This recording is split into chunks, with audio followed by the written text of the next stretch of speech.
a recess of the subcommittee at any time. I welcome everyone to today's hearing on continuing injustice, the Centennial of the Tulsa-Greenwood Race Massacre. Before we continue, I want to remind members that we have established an email address and distribution list dedicated to circulating exhibits, motions, etc. to members who might want to offer them at today's hearing. If you'd like to submit such, judiciary docs at mailhouse.gov, and they will be distributed. Finally, I'd like to ask all members and witnesses, both those in person and those appearing remotely, to mute your microphones when you are not speaking. This will help prevent feedback and other technical issues. For those in the room, I'd like to ask you to keep your face mask on at all times unless you're speaking or unless you're over 100 years old. For those in the room, that'll be our protocol. I now recognize myself for an opening statement. Mr. Ellis, Ms. Fletcher, welcome and thank you for coming. We appreciate it.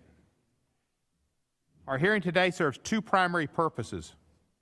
First, it is a commemoration of a milestone anniversary, the centenary of the Tulsa-Greenwood Race Massacre of 1921, one of the most painful episodes in our nation's long and tortured history of race relations.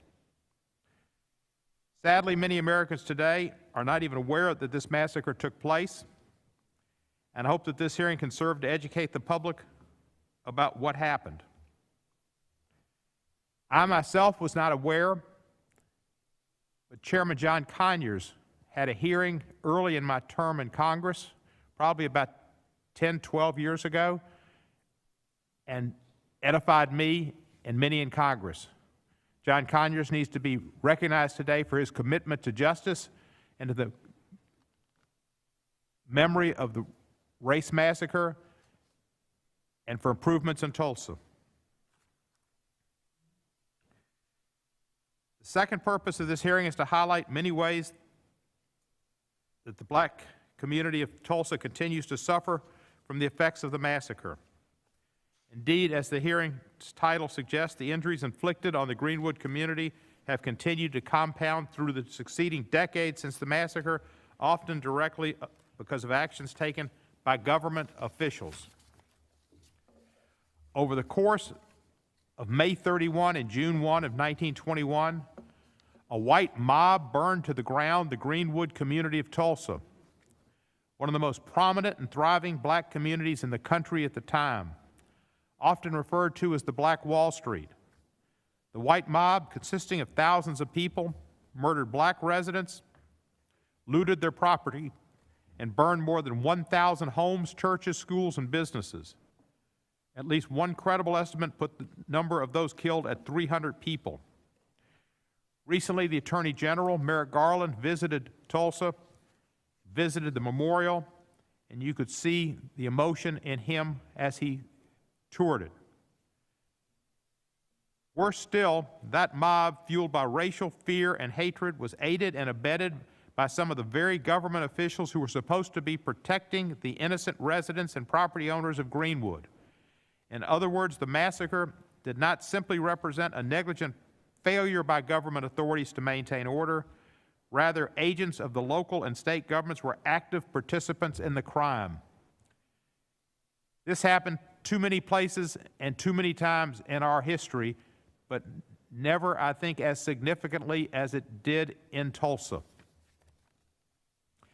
In the massacre's immediate aftermath, local authorities placed thousands of black residents into internment camps out of fear of what the authorities characterized as a so-called, quote, Negro uprising. Indeed, this narrative of the massacre, a misrepresentation of what happened based on racial fear, was ratified by a grand jury impaneled by Oklahoma's governor after the massacre. That grand jury issued a report less than a month after the massacre that placed the blame for the massacre entirely on the black community. This grand jury also indicted black persons with massacre-related offenses, while no white person was ever held accountable for crimes committed during the massacre. This was 1921 America, 1921 Oklahoma, 1921 when the Ku Klux Klan was again reasserting itself, and the birth of a nation had just been shown a little bit prior to that in the White House. Meanwhile, the Tulsa Massacre resulted in property damage estimated to be anywhere between $25 million and $100 million in today's dollars, representing a tremendous loss of wealth for Tulsa's black community, a loss that was compounded with each succeeding generation. As the descendants of the white mob that looted Greenwood's businesses and homes have had the chance to build on the wealth of their ancestors, including stolen wealth, many black survivors and their descendants have not been able to recoup the wealth that the white mob destroyed or stole during the massacre. In the massacre's immediate aftermath, the city passed a restrictive local ordinance to block rebuilding efforts. While this ordinance was ultimately struck down by the Oklahoma Supreme Court, in the decades since practices like redlining and urban rural policies have prevented black Tulsans from reestablishing a thriving community. Expressways funded by federal governments literally cut through Greenwood, further displacing black families and businesses. A grievance upon a grievance. Looking to the courts for relief, Greenwood's residents were denied justice in the 1920s because of rank racial prejudice, and in the 2000s because of a technical legal hurdle. Meanwhile, the survivors and descendants of the massacre remain without compensation for the harms inflicted on them, and neither the state of Oklahoma nor the city of Tulsa have provided direct compensation to massacre survivors and their descendants. The massacre has exacerbated government actions that over the decades have disproportionately burdened black Tulsans, preventing many from rebuilding their community and regaining stolen wealth. Predictably, this has led to racial disparities and adverse outcomes for the black residents of Tulsa. This is clear from the fact that North Tulsa, which has a higher concentration of black residents, is poorer, has fewer businesses and large-scale employers, has the fewest jobs, has more than double the unemployment rate, and has the lowest life expectancy when compared to the rest of Tulsa. In short, present-day racial and economic disparities in Tulsa can be traced back to the massacre. In America, Tulsa is a microcosm of what has happened to the African American community in this country. In light of the foregoing facts, Congress needs to step up. Many of our witnesses have called for some form of reparation for the survivors and descendants of the massacre. One potential remedy that I find of particular interest is the idea of a victim compensation fund. This subcommittee has jurisdiction over such compensation funds. For example, last Congress, we held a hearing to permanently reauthorize the 9/11 Victim Compensation Fund, which one of our witnesses suggested as a model for compensating potential Tulsa claimants. I'd be interested in hearing from our witnesses more details as to how such a fund would be structured and funded. As chairman of the subcommittee, I pledge to work with you on legislation on this front. When the subcommittee last held a hearing on this topic back in 2007, we heard from the late distinguished historian John Hope Franklin, author of From Slavery to Freedom, a book I had as a classroom text at Vanderbilt. John Hope Franklin was here, and he was also a survivor of the Tulsa Massacre. He testified about the culture of silence surrounding the massacre among the white community of Tulsa in the years following the massacre, a culture that sought to erase the massacre from historical memory. He also emphasized the importance of confronting and dealing honestly with historical truth.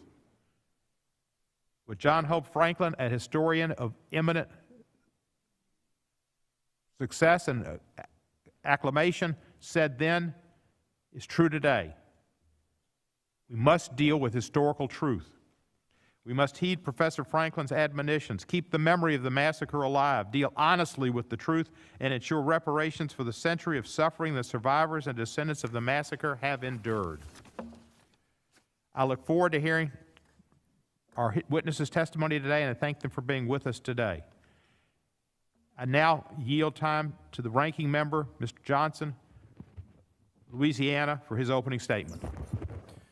Thank you, Mr. Chairman. Thank you all for being here. First, I want to especially thank our witnesses. I know it took some effort for you to be here, and we deeply appreciate it.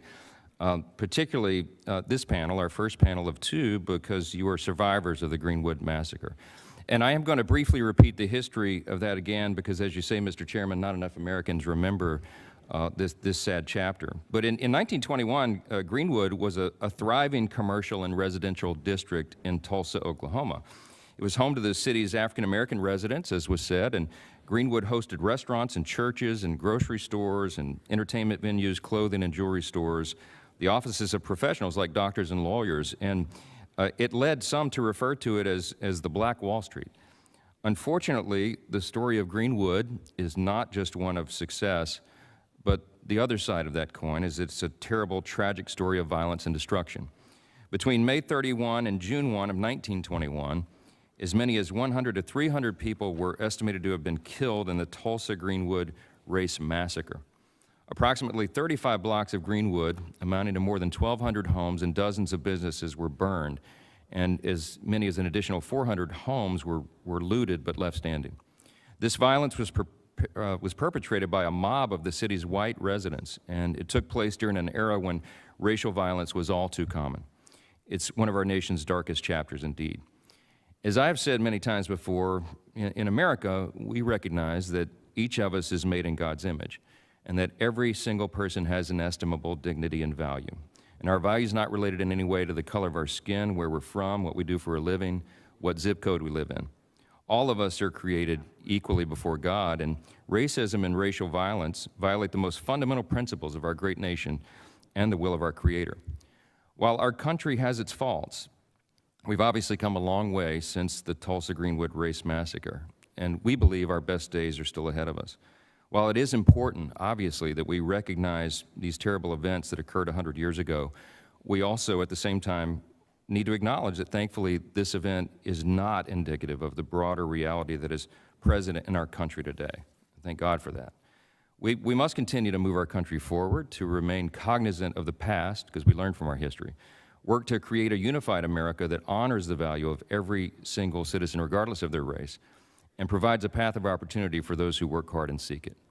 America is a great country, and we are still on our way, as the Constitution's preamble says, to forming a more perfect union. In 1862, President Lincoln famously said, "In giving freedom to the slave, we assure freedom to the free, honorable alike in what we give and what we preserve.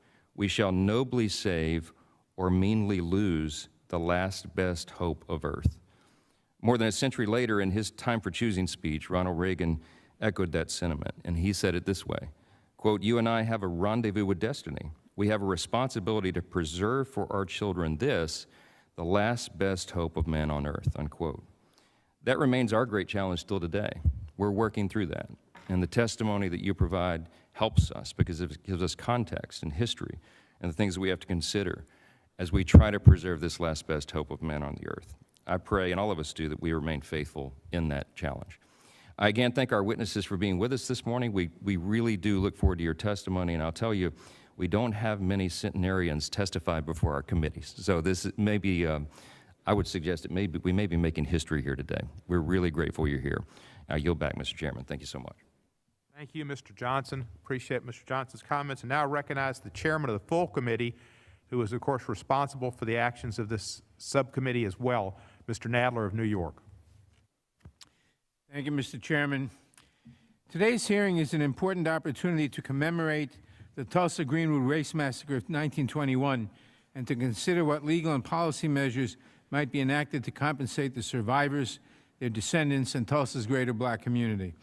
Nearly 100 years ago, in what the late historian John Hope Franklin described as a firestorm of hatred and violence that is perhaps unequaled in the peacetime history of the United States, a white mob looted and destroyed nearly 40 square blocks of Tulsa's Greenwood district, a segregated yet vibrant black enclave whose prosperous businesses made it known across the country as the Black Wall Street. The reportedly 5,000 to 10,000 strong mob destroyed many of those businesses, along with the district's hospitals, churches, and private homes, leaving almost 9,000 Greenwood residents homeless.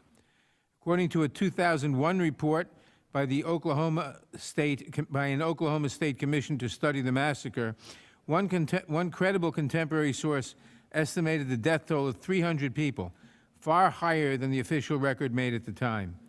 The 2001 Commission also found credible contemporary reports of mass burials.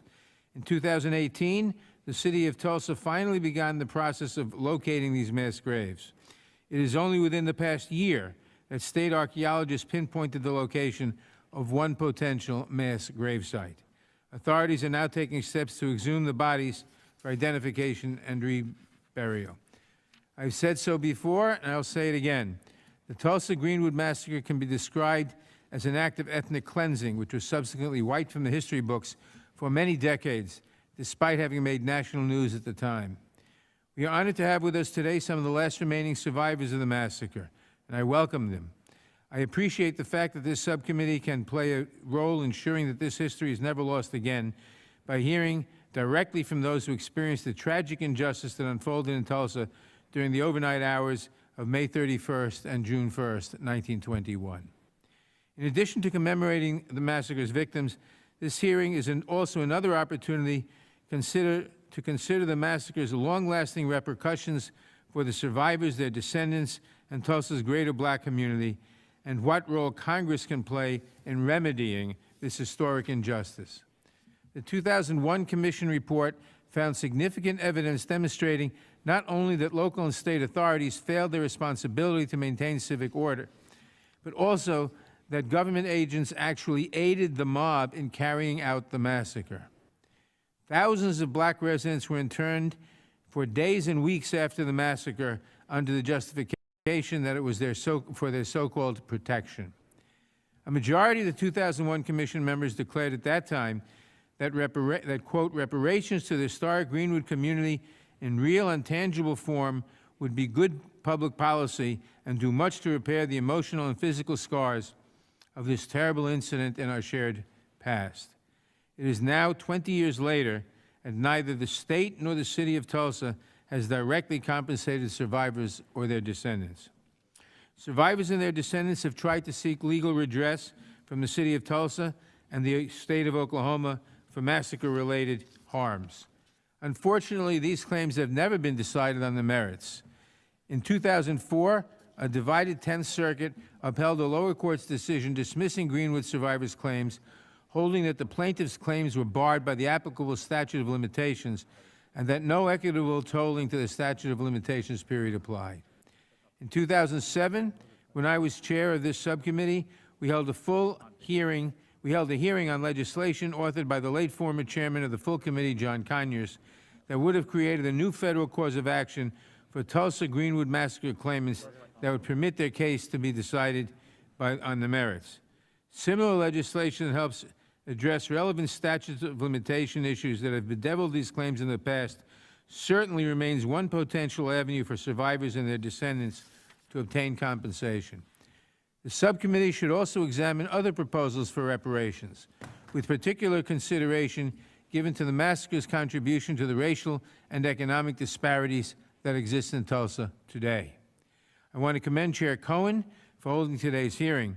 I also thank Congressman Hank Johnson for his leadership on the commemoration efforts spearheaded by the Congressional Black Caucus, and Congresswoman Sheila Jackson Lee for her efforts to secure a House vote on a resolution recognizing the centenary of the massacre.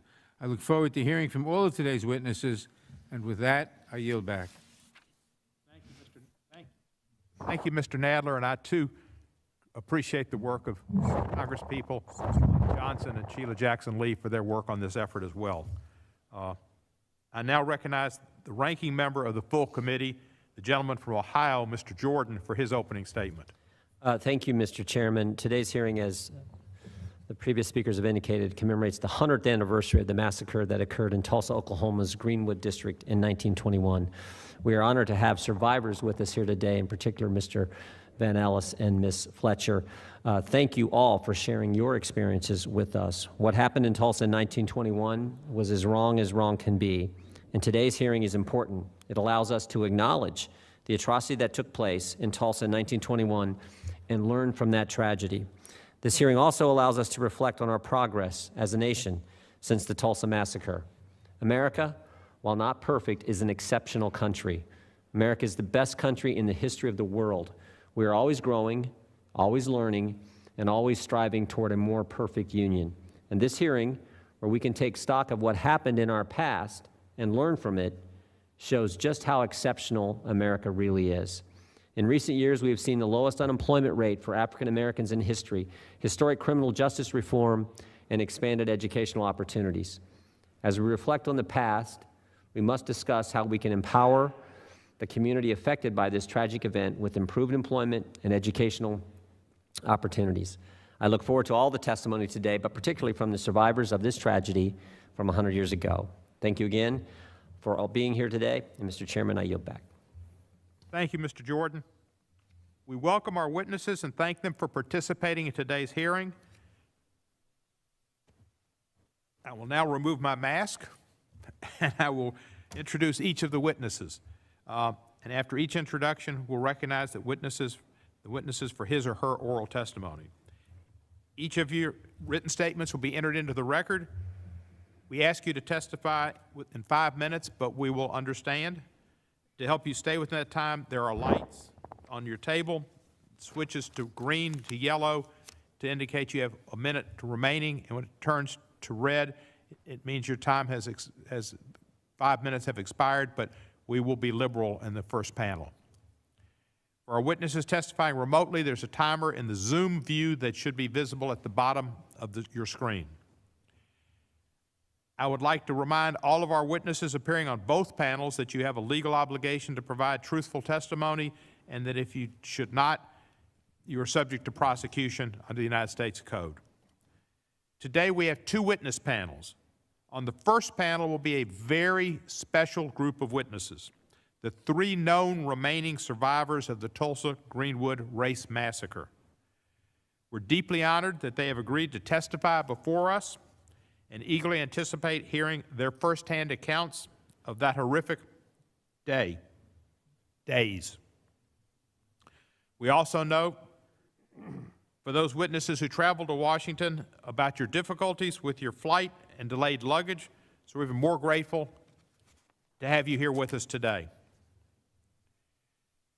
There's been an agreement the subcommittee will forego questions of the first panel, and we will simply, unlike most Congresspeople, just listen and learn. Our first witness is Miss Viola Fletcher, also known, if I can, Mother Fletcher. Thank you. I don't have a mother, so thank you.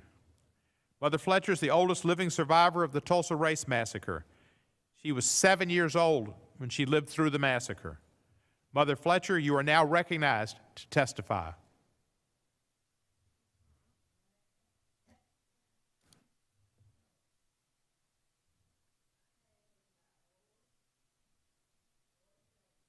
Is the microphone on?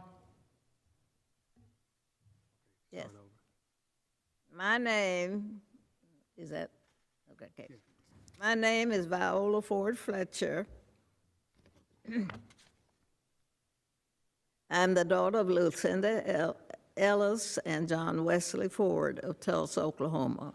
I'm the sister of Hughes Van Ellis, who is also here today. I'm a survivor of the Tulsa race massacre. 2 weeks ago, I celebrated my 107th birthday.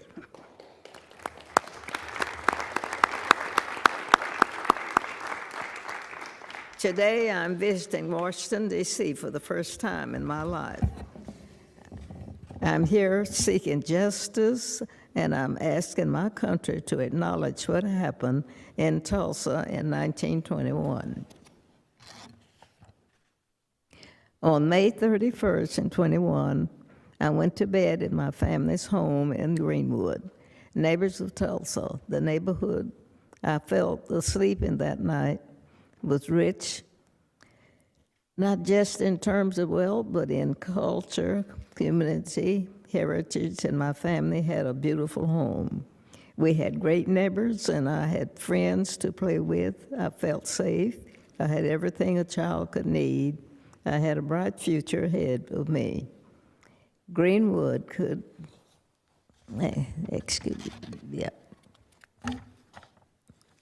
Still, Greenwood should have given me the chance to make truly make it in this country. Within a few hours, all of that was gone. The night of the massacre, I was awakened by my family. My parents and 5 siblings were there. I was told we had to leave, and that was it. I will never forget the violence of the white mob when we left our home. I still see black men being shot, black bodies lying in the street. I still smell smoke and see fire. I still see black businesses being burned. I still hear airplanes flying overhead. I hear the screams. I have lived through the massacre every day. Our country may forget this history, but I cannot. I will not, and other survivors do not, and our descendants do not. When my family was forced to leave Tulsa, I lost my chance of an education.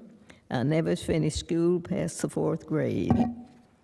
I have never made much money in my country. State and city took a lot from me. Despite this, I spent time supporting the war effort in the shipyards of California, but most of my life I was a domestic worker serving white families. I never made much money, but to this day I can barely afford my everyday needs. All the while the city of this Tulsa have unjustly used the names and stories of victims like me to enrich myself and its white allies through the 30s million raised by the Tulsa Centennial Commissioner while I was continued to live in poverty. I am a 107-year-old and have never seen justice. I pray that one day I will. I have been blessed with a long life and have seen the best and the worst of this country. I think about the terror, horror inflicted upon black people in this country every day. This subcommittee has the power to lead us down a better path. I'm asking that my country acknowledge what has been happened to me, the traumas and the pain, the loss, and I ask survivors and descendants to be given the chance to seek justice, open the door. All of you know how easy it is to deny that a violent mob threatened your lives and took your property.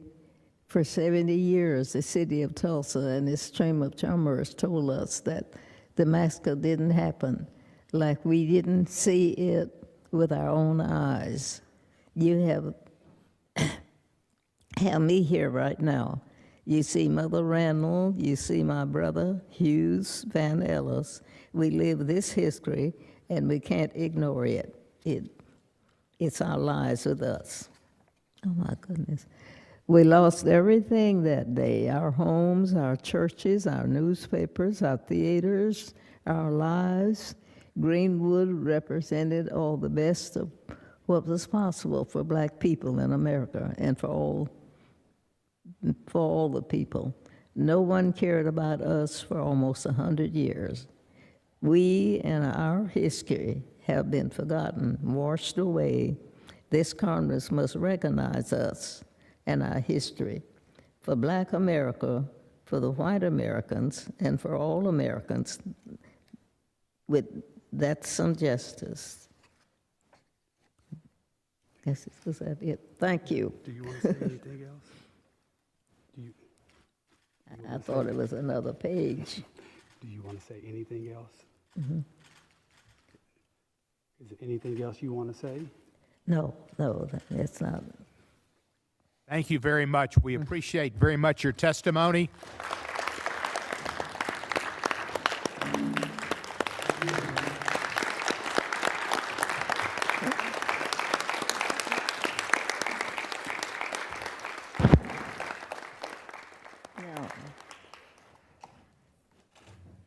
Mother Fletcher, if we don't learn from history, we're doomed to repeat it. So thank you for putting us on the right course to learn and to understand and to do better. Thank you. Are you the older of the two siblings? The older, Are you older than your brother here? yes, You are? yes. So he's used to having a tough act to follow. Our next witness is Mr. Hughes Van Ellis, Yep, known as Uncle Red. yep. He's a World War II veteran, having served in the United States Army in the China-Burma-India Theater of Operations as a member of an all-black unit. He's also a survivor of the Tulsa Race Massacre. Uncle Red, you're on. Chairman Gorman, Ranking Member Johnson, and member of the subcommittee. My name is Hughes Van Ellis. I am 100 years old, and I am a survivor of the Tulsa Race Massacre. Because of the massacre, my family was driven out of our home. We were left with nothing. We were made refugees in our own county.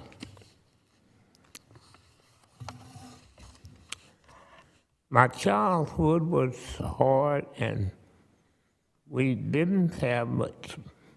We worried what little we worried what little we had would be stolen from us, just like it was stolen in Tulsa.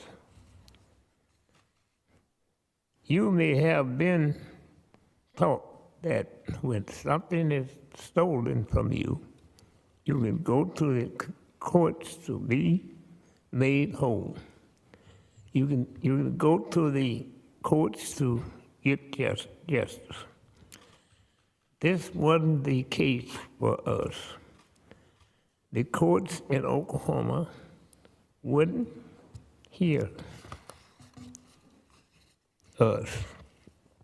The federal courts said we were too late. We were made to feel that our struggle was unworthy of justice, that we were less valued than whites, that we weren't fully Americans. We were shown that in the United States, not all men were equal under law. We were shown that when black voices called out for justice, no one cared.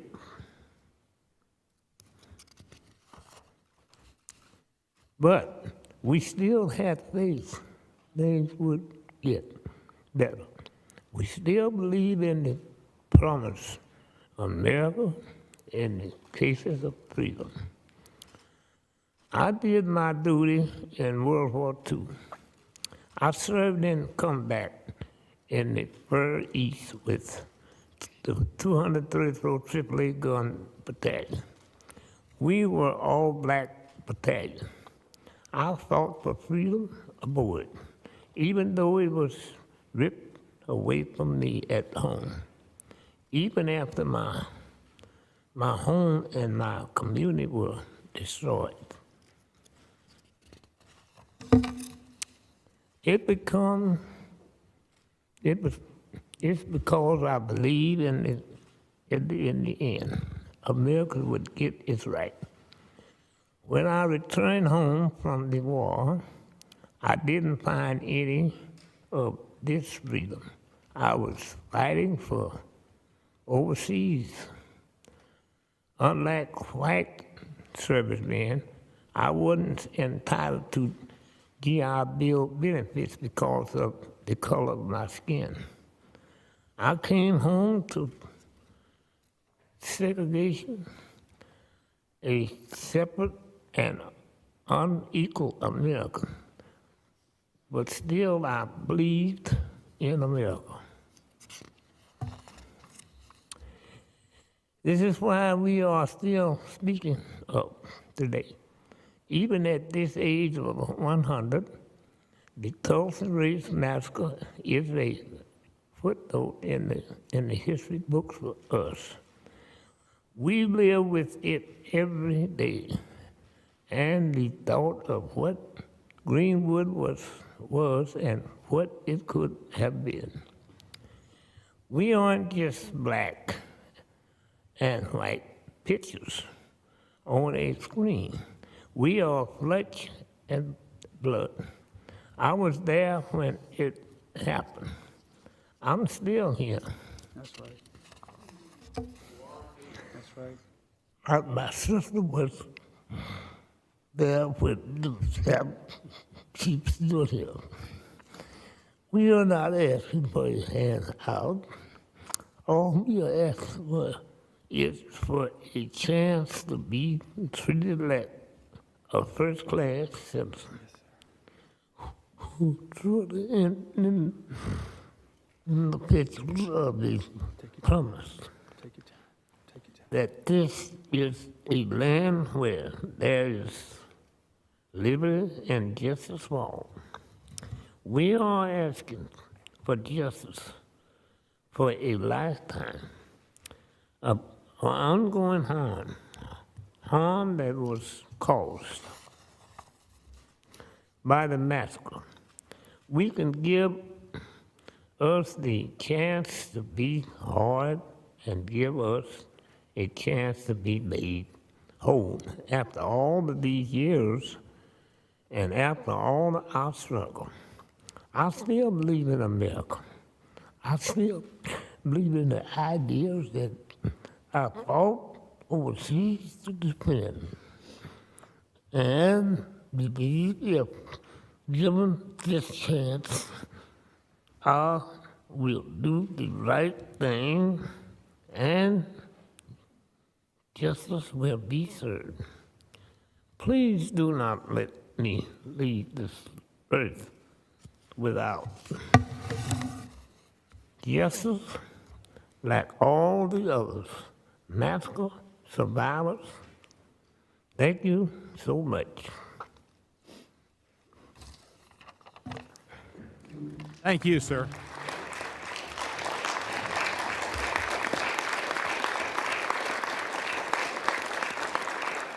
Do you want to say anything else? You want to say anything else? I want to say that I appreciate being here, and I hope we all will work together. We are one. We are one.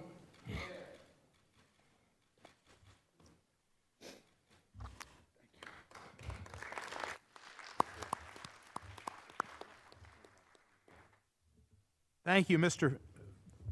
Van Ellis, AKA Uncle Red.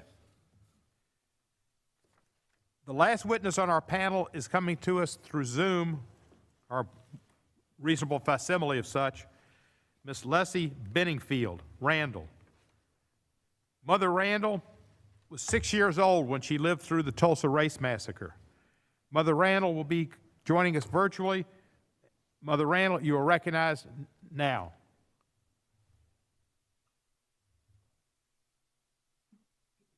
Read now. Good morning, Chairman Cohen, Good morning. Ranking Member Johnson, and members of the subcommittee. I am blessed and honored to be here speaking with you today. It means a lot to me to finally be able to look at you all in the eye and ask you to do the right thing. I have waited so long for justice.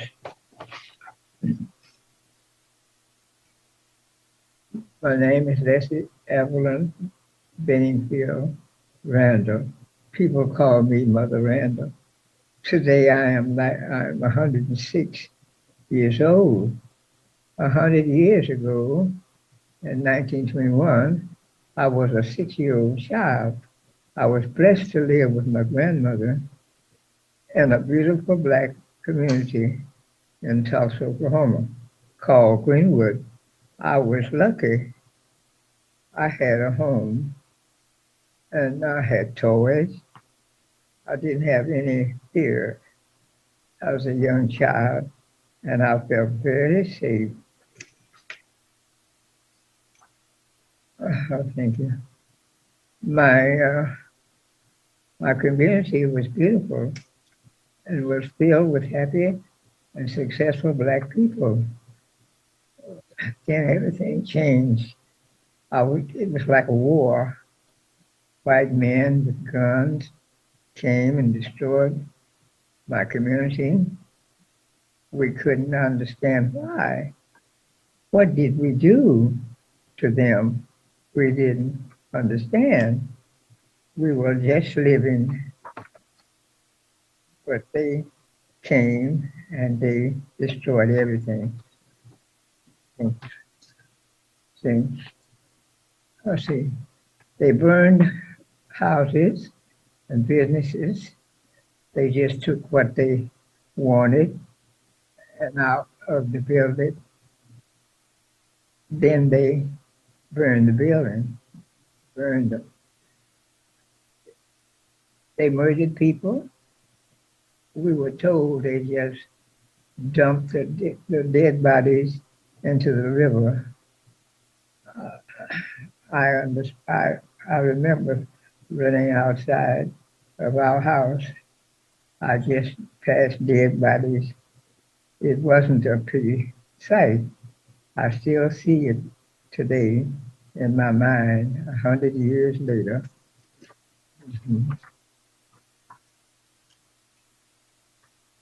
I was so scared.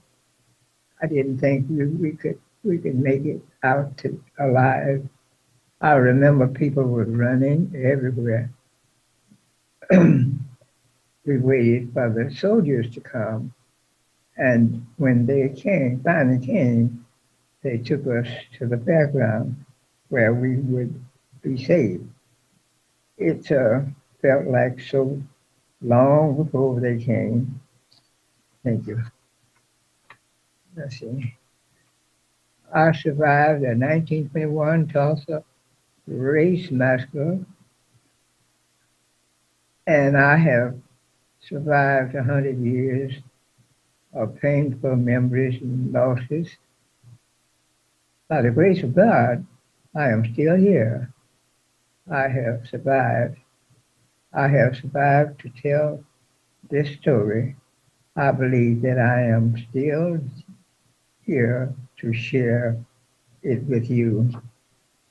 Hopefully, now you all will listen to us while we are still here.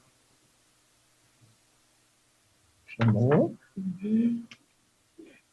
The white people who did this to us were filled with so much hate. It is disgusting that they hate us that they hate us for no reason except that we are Black people. We know most of the people who committed these acts and died are dead now. The three of us here today are the only ones left that we know of. But just because these men are probably dead, the city and county of Tulsa, the state of Oklahoma, and the Tulsa Chamber are still responsible for making it right, because it was they who caused the massacre, and it's continued. The chamber helped ensure that we could not rebuild after the massacre, including holding us in intimate camps. They owe us something. They owe me something. I have lived much of my life poor by opportunities. My opportunities were taken from me, uh, and taken from me and my community. North Tulsa, Black Tulsa is still messed up today. They didn't rebuild it. They sure did. It's empty. It's a ghetto. They have raised more than $30 million and have refused to share any with me or the other two survivors. They have used my name to further their fundraising goals without my permission. Now that's a crime and misrepresenting my support of their upcoming continual yes events focused on making Tulsa look good and not justice. You can help us get some justice. America is still full of examples where people in positions of power, many just like you, have told us to wait. Others have told us it's too late. It seems like justice in America is always so slow or not possible for Black people. And we are made to feel crazy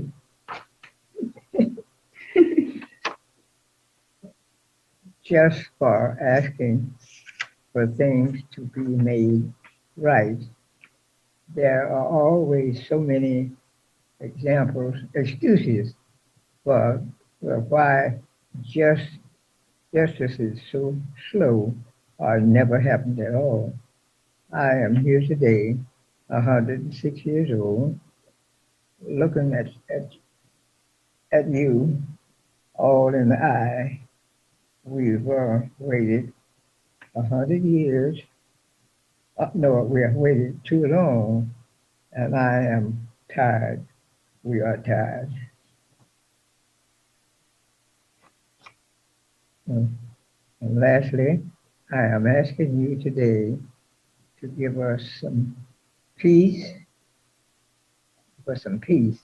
Please give me, my family, and my community some justice. Thank you.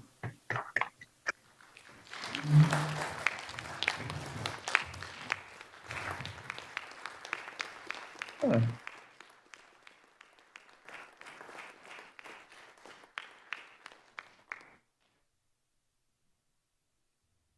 Thank you, Mother Randall. Thank you, Mother Fletcher and Uncle Red. Your efforts to be here are appreciated. Your testimony is greatly appreciated. As I was affected in 2007 by the testimony of John Hope Franklin, I know my colleagues on the panel and those who are watching will be affected by your testimony. Thank you so much. The subcommittee knows and thanks you for your strength and perseverance in telling these stories for the record and for future generations. We will now take a brief recess for you to be able to leave the committee room with our thanks and our appreciation, and then we'll go to our second panel. Thank you so much.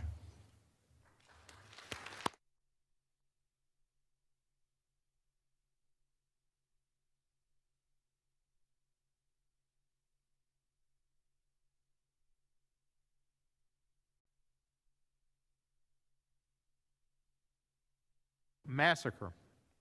Representative Goodwin is a Tulsa native and currently serves as chair of the Oklahoma Legislative Black Caucus and is assistant minority floor leader. Representative Goodwin received a Bachelor of Fine Arts degree from the University of Kansas and completed master's coursework at Columbia College in Chicago, Illinois. I understand the Oklahoma House is in session today and that Representative Goodwin might have to briefly step out during points in her hearing to cast votes on the House floor. Thank you for being here, and you are recognized. Thank you so much. It is, first of all, I'd just like to say it's a privilege to be able, first of all, to hear from Miss Leslie Benningfield Randall at 106, Miss Viola Fletcher, 107, Mr. Hughes Van Ellis, 100 years old. I have the pleasure of knowing these folks and knowing that they indeed are deserving of justice. I will say before I start my statement that I think really for right-hearted, right-minded folks, we've heard enough. It is beyond question that a massacre occurred in 1921. It's beyond question that death happened and murder happened and bombs from airplanes fell on Tulsa. And what holds us up for a century are those that would want us to just say, God bless America. Those that would want us to say that America is the greatest country that we could ever think of. But what we fail to understand is that as we are all American, we're not all treated as the best Americans should be. And I think that we've had a marvelous example of those that have given their lives, that have served this country. And even today, they say perhaps God allowed them to live this long just so they could see this day, to make it for the first time to Washington, D.C. And we hope that the welcome is real, and beyond us understanding what happened, we get it. We've been saying it for a long time, but beyond saying it and beyond hearing it, where are the doers of God's word? So we're just saying that beyond the, yeah, we feel sorry for you, you're nice senior citizens, thank you for stopping by, where they stopped by for justice. And I'm just hoping that right hearts and minds will prevail so that the John Hope Franklin that has passed on, who we had the privilege of knowing, he died seeking justice. My great-great-grandfather, James Henry Goodwin, he was in Tulsa. My great-grandmother, Carly Marie Goodwin, she was in Tulsa. My grandfather, Edward Goodwin, and my aunt, Anna Goodwin, all Tulsans, all survivors of the 1921 race massacre. They went to the courthouse, the district courthouse, in 1921. They were not too late. The statute of limitations had not expired. And they went saying that we had property, some 14 properties. We had a building at 123 North Greenwood. My great-grandmother talked of her silverware and her linen, and she talked about her feather mattresses, and she talked about the piano destroyed. She talked about the books in the library gone. And she had the courage when murderers were still walking the streets of Greenwood, when arsonists who thought that they should just light curtains on fire and destroy 35 square blocks. She had the courage in the midst of all of that chaos, all of that mayhem, to say, you took from me what was mine.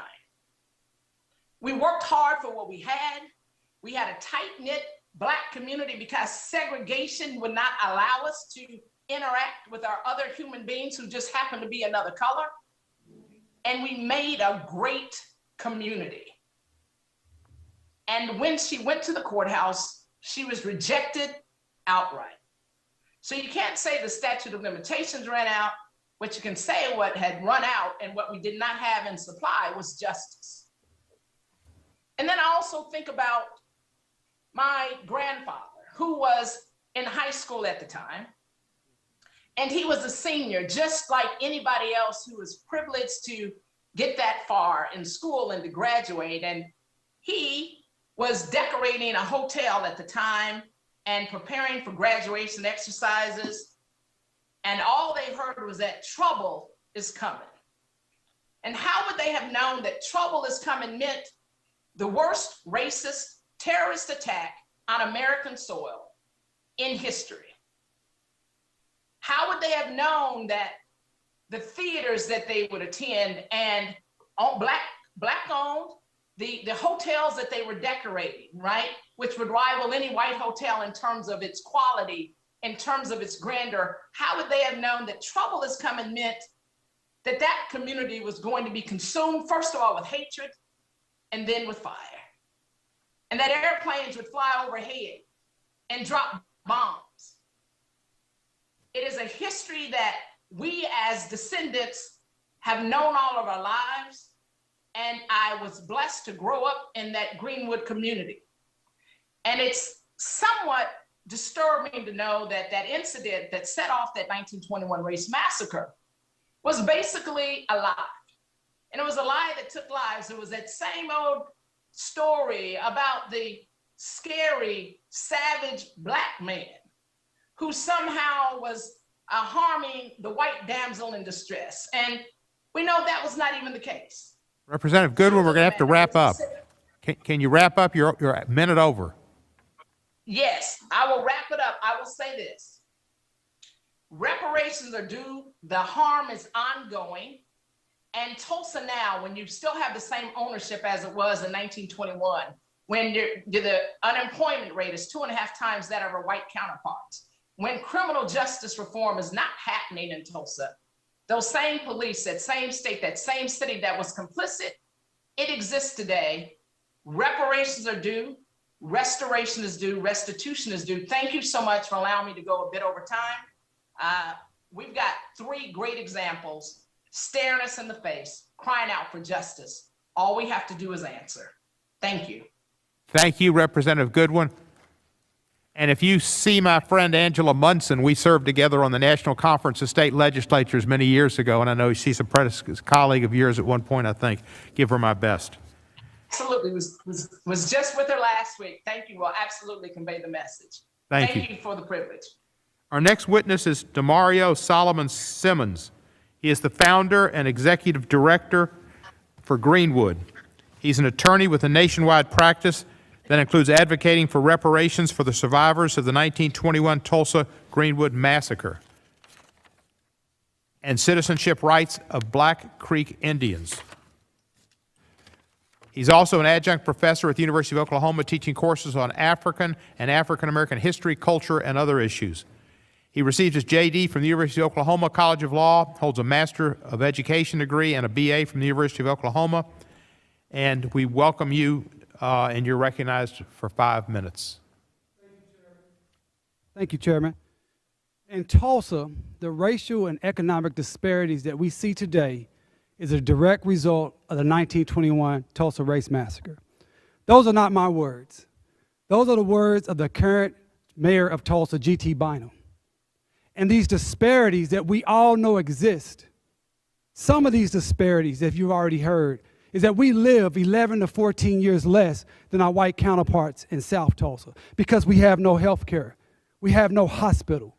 North Tulsa, Black Tulsa is where I live, where I grew up. I'm a son of Greenwood, a proud product of North Tulsa. We have no hospital. We're shot and beaten by the police 3 to 4 times more than our white counterparts in Tulsa. We have 35% of our people, Black people in Tulsa, living in poverty. We own our homes 2.5 times less in Tulsa, Blacks, than white Tulsans. We have evidence after statistic after statistic. Yet, our mayor, our city, our county, our chamber, they oppose justice. They oppose reparations. They oppose Mother Randall, Mother Fletcher, and Mr. Ellis, who you heard from today. I am here today because the city of Tulsa has failed us. They bombed us. They burnt us. They killed us. They looted from us. They destroyed not just our property, not just our livelihood and our lives, but our legacy, our generational wealth, the idea of Greenwood, a freedom mind state, land ownership, and wealth concentration. They took that from us. And then they put in a system of policy violence that continues to this very day. So much so that right now, as I speak, the same perpetrators of the massacre, the city, the county, the chamber, the state, are utilizing the massacre to pad their own pockets. They're utilizing the branding of the massacre, the narratives, the names, and the likenesses of people who suffered, who died, who was treated as refugees, who lived in internment camps for 18 months, who had to be signed out by a white person with an ID card.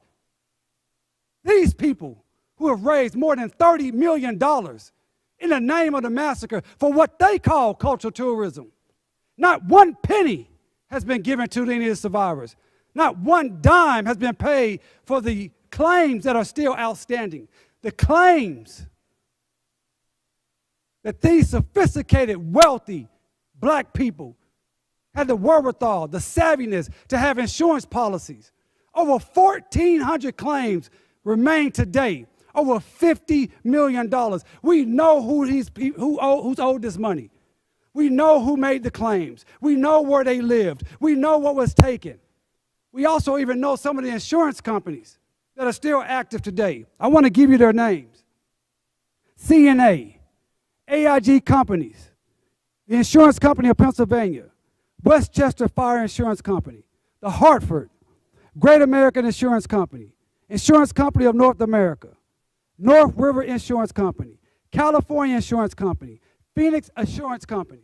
We have reached out to these folks, asking them to engage in a conversation on how they can directly benefit those who they failed 100 years ago. And just like the city has refused, just like the state has refused, just like the chamber has refused, we have not got any of the insurance companies to engage in a meaningful discussion with us at this time. The banks failed us. Thousands of the survivors of Greenwood lost their life savings in the banks because their bank books burnt up and they couldn't get their money out. And we've researched and found at least 17 of those banks we believe are still operating through Chase and Bank of Oklahoma. We want a conversation with them also. The courts failed us. There's been over 100 lawsuits filed on this issue, and not one has been heard on its merits. You heard from my clients. I have the great honor to serve as lead counsel. These three wonderful, amazing people you heard from today. We went through hell to get here. Mother Fletcher traveled yesterday from 6 a.m. in the morning, and we didn't get in to our hotel till after midnight. This woman didn't complain. This woman didn't have anything to eat. She said, I got to be here. I want to see justice.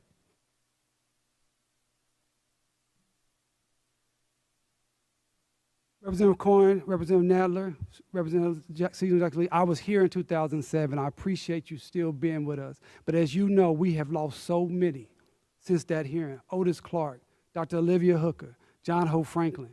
And even we've lost my great mentor, Charles Ogletree. He's not gone, but he's not with us. People who have fought. I'm literally standing on the shoulders of so much people who have suffered so long. We are coming to you. I am coming to you in the name of my community, my people, my clients, asking that you do for us what this Congress has done for the Japanese internment victims, what this Congress has done for the 9/11 terrorist victims. We're asking to be treated as full human beings. We're asked to be treated that it is the belief in America that Dred Scott is not the law of the land, that the black man does have rights that America must respect. And I know my time is getting low, but let me just finish with this. Hal Singer. Show you how powerful this issue is. Hal Singer was a world-renowned musician. He was a Greenwood survivor. He was dying over the last summer, 2020, in France. He moved from America because of racism. He had a stroke, he was blind, he was on hospice, dying. And I felt bad because I was communicating with his family. And I said, you know what, maybe I should stop calling you guys because this time period. His wife admonished me. He said, are you crazy? Until he dies, Hal Singer is going to fight for justice for what happened to his parents and his community. And she sent me a letter that he wrote in 2007. And this is what he said. I've never had a lot of faith in the legal system for black men. That's why I moved to France. And I know we will lose a lot of battles. But we must continue to fight for our rights and our dignity. I am here fighting for the rights and the dignity of Mother Fletcher, Mr. Ellis, Mother Randall, my community, and I'm asking you to help us fight, grant us legislation that pays restitution, gives us the ability to restore what was lost, so we can rebuild for the next 100 years. Thank you.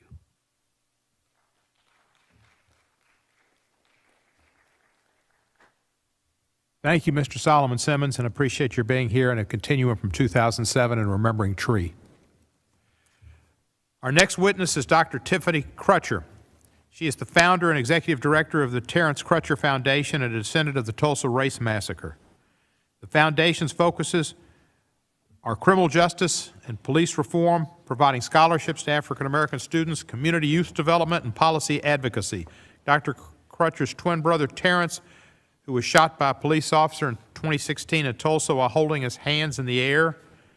She has since dedicated herself to transforming a justice system that has long perpetuated injustice dating back to the 1921 massacre. Dr. Crutcher received a BA from Langston University and a clinical doctorate from Alabama State University. You're recognized for 5 minutes. Thank you so much, Chairman Cohen, and to this esteemed subcommittee. Thank you so much for having us. My name is Dr. Tiffany Crutcher, and I'm the daughter of Reverend Joey and the late Leanna Crutcher, who recently passed away of COVID-19 in January. And I am the great-granddaughter of Rebecca Brown Crutcher, a survivor of the 1921 Tulsa Race Massacre. And as I sit here today in front of this body, in the very seat of our democracy, I know in my bones that she is here with me in this fight for justice. Reparations is simply making amends for a wrong, and that is what we are asking for today. 100 years ago, my great-grandmother was simply enjoying her life as a successful entrepreneur in Tulsa's Greenwood neighborhood. And she wasn't alone. You see, Greenwood, you couldn't go a block without passing a thriving black-owned home or business. 10,000 people called this place home. This was Black Wall Street, where people like my great-grandmother Rebecca had found safety and a rare refuge in the grim days of Jim Crow. But this paradise, this vibrant place my great-grandmother helped to build would soon be wiped away in a flood of racial terror, white supremacy, and anti-black racism. On May 31st and June 1st of 1921, an angry white mob began their murderous rampage across Greenwood, turning the once thriving black community into an apocalyptic pile of rubble, bones, and bodies. Homes were set ablaze with families trapped inside. Men fired guns and indiscriminately into the street. And for the first time in history, bombs were dropped on American soil. Rebecca Brown Crutcher hopped on the back of a wagon and fled for her life. She was one of the thousands of black Tulsans forced to flee Greenwood and leave everything behind.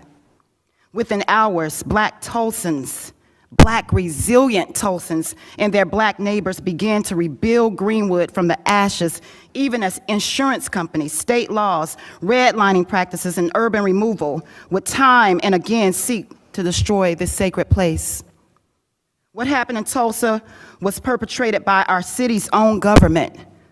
Former Tulsa Judge William Kellogg said it plainly this week. There was no doubt that white Tulsa officials were largely to blame for the massacre. They not only failed to prevent the bloodshed, but had also deputized white civilians and Klan members who took part in the burning and in the killing. Tulsa's government failed its people. Tulsa's government failed these survivors. Tulsa's government failed Rebecca Brown Crutcher. And now we are here asking our nation's government to see that justice is done in the form of reparations. The vestiges of the massacre are still found in Tulsa's criminal legal system, which has torn my family apart. In 2016, Tulsa police officer Betty Shelby shot and killed my twin brother. Terrence Crutcher is his name. Terrence Crutcher is his name. Police looking for weapons instead found gospel CDs in his car. My 40-year-old brother didn't get a fair chance to live. His children didn't get a fair chance to see another day with their father. For 5 years, I have fought for policing reforms like the very ones that each of you have debated and voted on. Just weeks ago, I was in this very building with the families of George Floyd, Eric Garner, and Botham Jean, asking our legislators to end qualified immunity. Policing reform that could have saved my brother's life, and according to the Human Rights Watch and the NAACP Legal Defense Fund, could save the lives of so many others. Black people aren't looking for a handout. We are looking for good legislation that recognizes our humanity. We are looking for justice, because for centuries, injustice has cost our families an unspeakable price. Racial disparities are systemic, and they extend far beyond issues of policing. Compared to white Tulsans, black people in Tulsa are far more likely to be relegated to poverty and neighborhoods that don't have access to fresh fruit or produce. As we speak, people in North Tulsa, a predominantly black part of town, are celebrating our first full grocery store in over a decade. The grand opening and the ribbon cutting was just yesterday. I'm having trouble celebrating finding crumbs in the food desert. We shouldn't have to live like this, and we shouldn't have to die like this. If you care about racial justice and racial healing, I am asking you to do two simple things. Support reparations for the survivors and descendants of the Tulsa Race Massacre, and bring reparations bill HR 40 to an immediate vote, and support ending qualified immunity as a part of any police reform legislation that leaves this House. The nation's government cannot sit on the sidelines as Mother Randall, Mother Fletcher, Uncle Red spend their twilight years fighting for justice 100 years after the massacre. Their health is dwindling as they demand reparations, fighting time and again to convince elected leaders to treat us like we matter. I hope you see your loved ones in them. I hope you look past the division of politics and see our humanity. I hope you see why they're calling for reparations for the generational wealth, loved ones, memories, and opportunities that have been stolen from them, from us. I know most of you believe in justice. All we're asking for in Tulsa and black communities across the U.S. is for repair, respect, and restitution. If Rebecca Brown Crutcher, Mother Randall, Mother Fletcher, or Uncle Red were a part of your family, would you want the same thing? For them, I implore you to embody our nation's sacred promise of justice for all. And as I close with a quote of the late Ella Baker: "Those who believe in freedom cannot rest, and we will not rest until justice comes." Thank you. Thank you, Dr. Crutcher. I'm going to have to ask the next witnesses to try to keep your testimony to 5 minutes. We've been most liberal, but we do have time constraints. Our next witness is Mr. T.W. Shannon. He's the Chief Executive Officer of the Chickasaw Community Bank. He previously served in the Oklahoma House of Representatives, where at the age of 34, he became the youngest Speaker of the Oklahoma House of Representatives, as well as the first African-American and first Chickasaw Speaker. Mr. Shannon holds a J.D. from Oklahoma City University and a B.A. from Cameron University, Harvard University Fellow, and Aspen Institute Fellow. Mr. Shannon, you're recognized for 5 minutes. Ranking Member Johnson, members of the subcommittee, I appreciate this opportunity to share this testimony regarding the adoption of House Resolution 398, recognizing the forthcoming centennial of the 1921 Tulsa Race Massacre. While I am certainly thankful for the attention the resolution will bring to this reprehensible atrocity, much of the language leads me to suspect that there may be other motives for offering it. In my testimony today, I will express my disappointment that this somber occasion is being diluted by those who seek to further inflame racial divisions and foment animosity toward law enforcement. But first, let me focus on the event House Resolution 398 purports to commemorate. What is known today as the Tulsa Race Massacre occurred 100 years ago, and America should know of the brutality and atrocity of that day. History, however uncomfortable, should not be censored, nor in today's terms canceled. History should be taught without political bias and without the intent to make any one group, gender, or ethnicity feel responsible for the sins of their ancestors. I don't speak of American history as someone who is unfamiliar with our country's many struggles. Both of my parents were history teachers, and they grew up in a segregated America, a segregated Oklahoma. My father is a veteran and a retired history teacher. They both had their share of racial discrimination, but rose above it and both became college graduates. I learned not just from textbooks in schools, but from my parents, their desire to educate me on a subject that they deeply loved, Black history. In fact, it was my mother who first taught me about the Tulsa Race Riot, which is what it was called then. The event as described by my mother didn't sound like much of a riot to me, at least not on the part of the Black community living in the Greenwood district. It sounded more like an invasion. Yes, she told me about the atrocities that this subcommittee knows well, the looting and burning, the lynching and killing, the utter destruction of an entire community that left hundreds dead and thousands homeless. She also taught me about the unparalleled prosperity of the Greenwood district.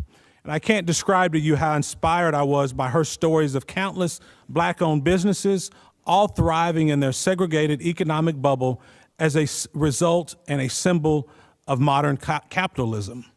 My mother, who grew up an hour away from Greenwood in Muskogee, another town with a thriving Black middle class during that time, also celebrated the entrepreneurship that was a byproduct of the strong families of Greenwood. She took great pride in teaching me how the fruits of capitalism took root and blossomed so enormously that the community was termed Black Wall Street. The fact that the Black community in Greenwood was so successful really made the destruction all the more painful for me to imagine. All that prosperity, not even a full generation removed from slavery, completely wiped out. Hundreds of families mourning the death of someone they loved. Thousands grieving a lost home or destroyed storefront. Many suffered all of those things all at once. This is the tragedy that should be our focus. Instead, I'm concerned the resolution that was adopted by the majority promises to stoke racial tensions by equating white supremacy with police brutality. It accuses law enforcement of a pattern of violence against Black people in the United States and state-sanctioned violence. This language, frankly, lands like a slap in the face to our honorable law enforcement officers and all who support them. As an American who appreciates the sacrifice and service of police officers across this country, I reject the false and divisive rhetoric found in parts of this resolution. Mr. Chairman and members, House Resolution 398 may mark the 100th anniversary of the Tulsa Race Massacre, but it does not honor the victims of that tragic day by seeking to further inflame racial divisions. The memory of those who suffered is not honored by generating animosity toward police officers. The families who grieved loved ones who lost livelihoods, those families are not honored by divisive rhetoric calculated to appease the opponents of law and order. Instead, we honor those who suffered and died and families they left behind by simply telling the truth about what happened. We honor them by educating America about the tragic day. But above all, we can honor them by giving their descendants a land of freedom and opportunity. I can think of no greater way to honor the legacy of Black Wall Street than to foster a new generation of Black entrepreneurs and business owners, generating wealth and jobs that lift whole communities out of poverty. But if the legacy of Greenwood teaches us anything, it is that if we want strong communities and a strong nation, it first begins with strong families. Mr. Chairman, Ranking Member Johnson, and distinguished members, I thank you once again for the opportunity to be here today and offer my testimony on this important topic. Thank you, Mr. Shannon. As the former speaker, you recognize that time is important. Thank you for your testimony. Mr. Clarence Henderson, who I believe is going to be virtual, is our next witness. He's a national spokesman for the Frederick Douglass Foundation. He was a participant in the sit-in protest at the Woolworth lunch counter in Greensboro, North Carolina in 1960. He also served on the advisory board for Black Voices for Trump. Mr. Henderson, you're recognized for 5 minutes. Thank you. It is indeed an honor to be a witness before this subcommittee. And the previous testimony has brought tears to my eyes from Mother Randall, Uncle Red, and Mother Fletcher. The 1921 Tulsa race riot was a dark and horrific time in America's history and should be recognized as such. It was a massacre that is virtually unmatched in the recording of history in America and should be acknowledged and recognized by Congress so that history does not repeat itself. This is one of the great lessons of history that shows us of the past divide of America. It is an American past and not an American present. If we study American history in chronological order, we will see that our progress has not been a straight line. There have been detours. Nevertheless, we see the progress that has been made. We see the ratification of the 13th, 14th, 15th, and also the 19th Amendment. If we look further, we see the various civil rights acts that have been implemented to recognize that we should judge people by their character and not the color of their skin. We see laws in place dedicated to the self-evident truth that is God ordained that we all are created equal. In every instance where Blacks have prospered and succeeded to the heights of business, academia, politics, and more, it has been accomplished not because government threw money at perceived problems, but because our will to succeed was given the freedom to break down boundaries and remove obstacles. Given the atrocity of the Tulsa Race Massacre with lives, homes, businesses, and millions of dollars of Black wealth destroyed, as well as mass incarceration, the Trump administration enacted policies that focus on building up the Black community. The conservative policies instituted during the Trump administration, namely the First Step Act, funding for HBCUs, opportunity zones, and $5 billion platinum plan is diametrically opposed with what occurred in 1921. Such policies led to a free market, options in education, lower taxes, entrepreneurialism, and the freedom to choose one's own path. A true attempt to level the playing field for Black America and restore some wealth that had been destroyed. Unfortunately, like what occurred in Tulsa, some would like to effectively erase from collective memory the strides made to improve the Black community under the previous administration. As Frederick Douglass stated, the life of a nation is secure only while a nation is honest, truthful, and virtuous. When I look at our country today, I see a nation that has chosen to be governed by the rule of law and not the rule of man. The United States is great, not because it's perfect. I don't see systemic racism. I see systemic corruption. Yes, our past involved racial injustices.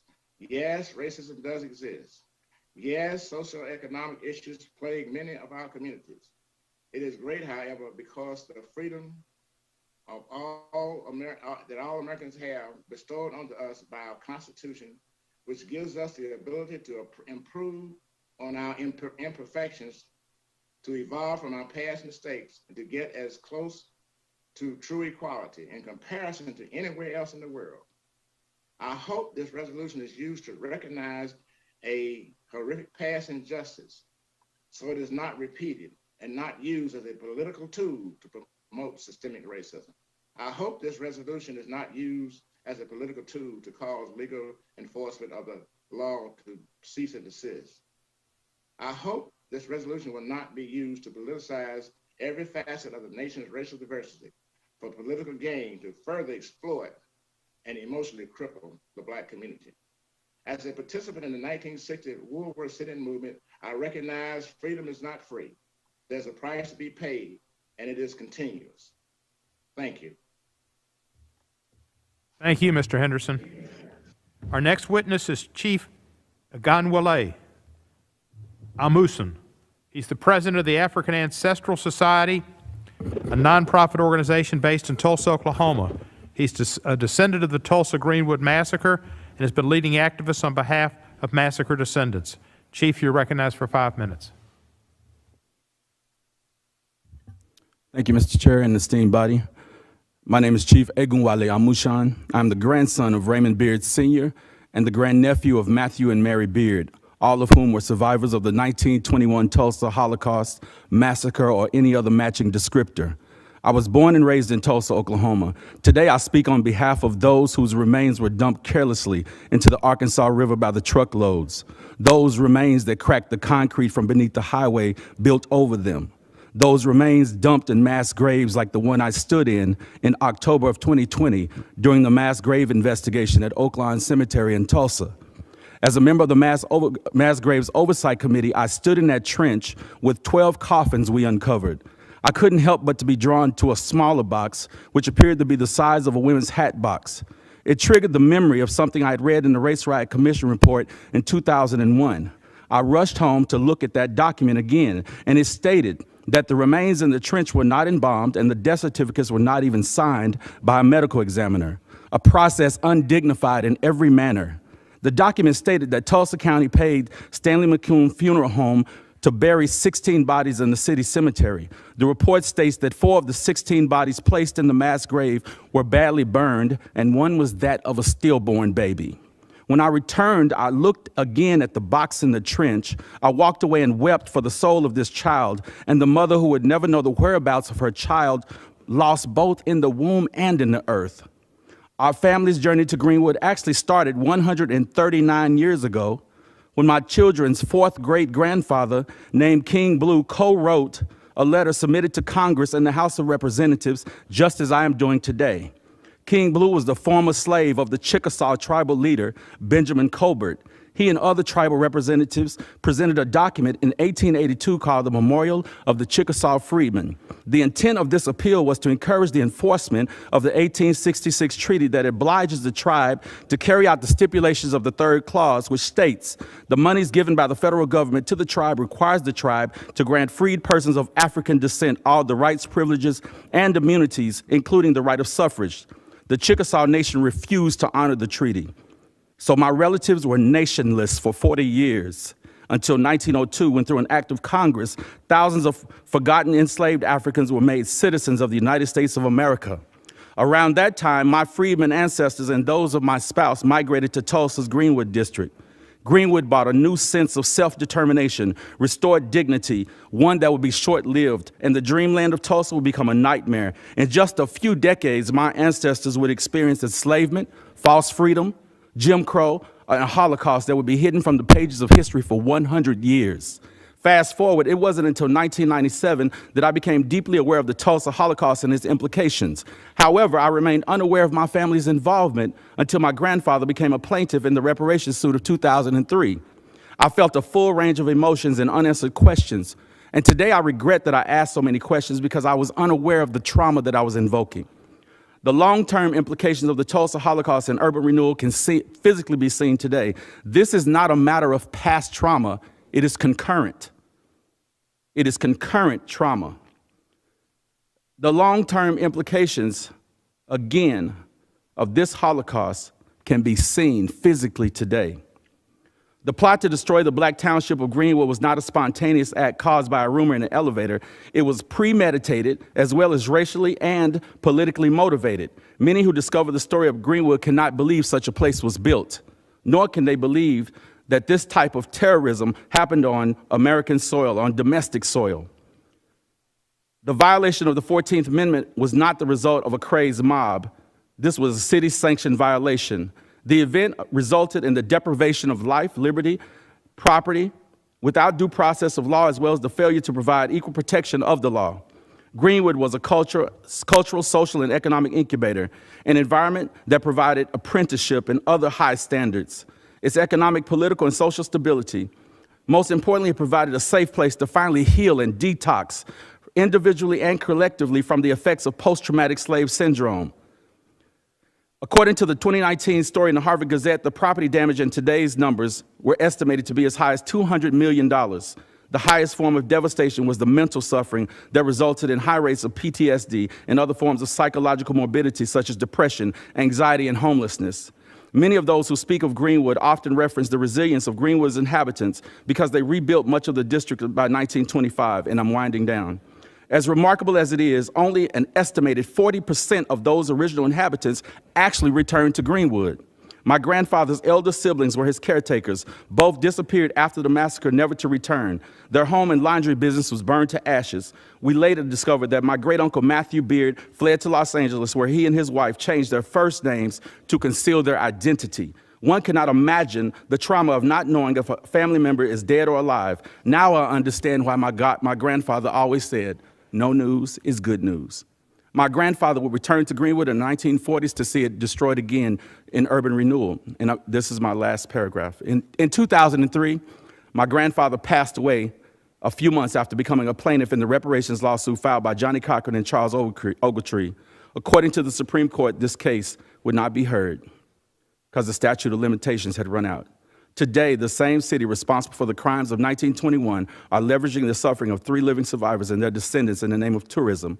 When I look my oldest son in the eyes, I wonder if the charred baton of justice will burn in the palms of his hands, or will it be cleansed and cooled in the river of restitution? Thank you, sir.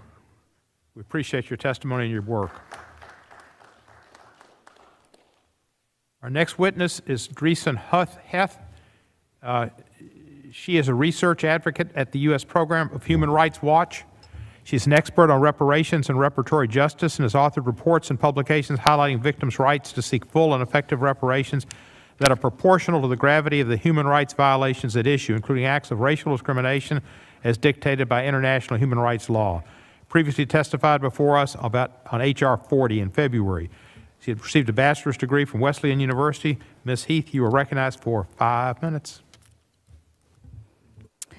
On behalf of Human Rights Watch, it is an honor to be here today. Thank you to Chairman Cohen, Ranking Member Johnson, and the subcommittee for this opportunity to testify at such a critical time in our nation's history, nearly 100 years since the 1921 Tulsa Race Massacre.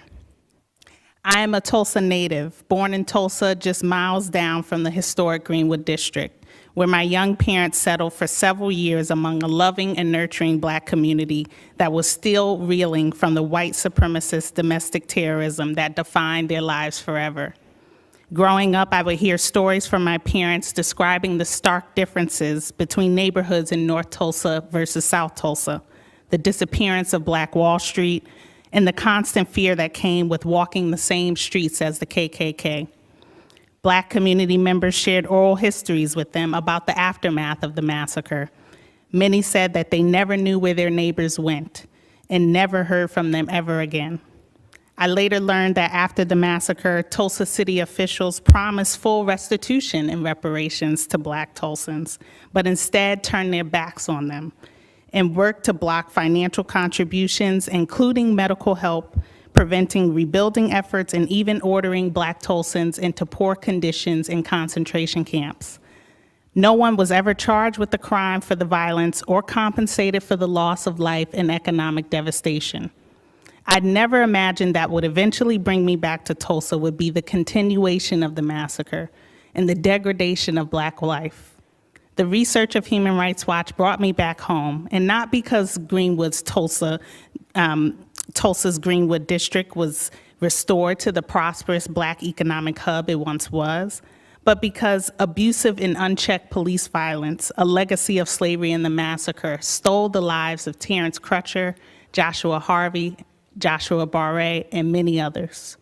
According to our research, police violence in Tulsa occurs in the broader context of poverty, racial inequality, and the deprivation of key human rights.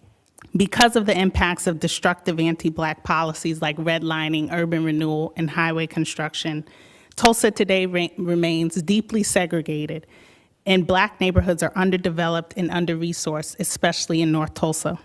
Black Tulsans live less than their white counterparts, have higher rates of infant mortality, and lower medians of wealth.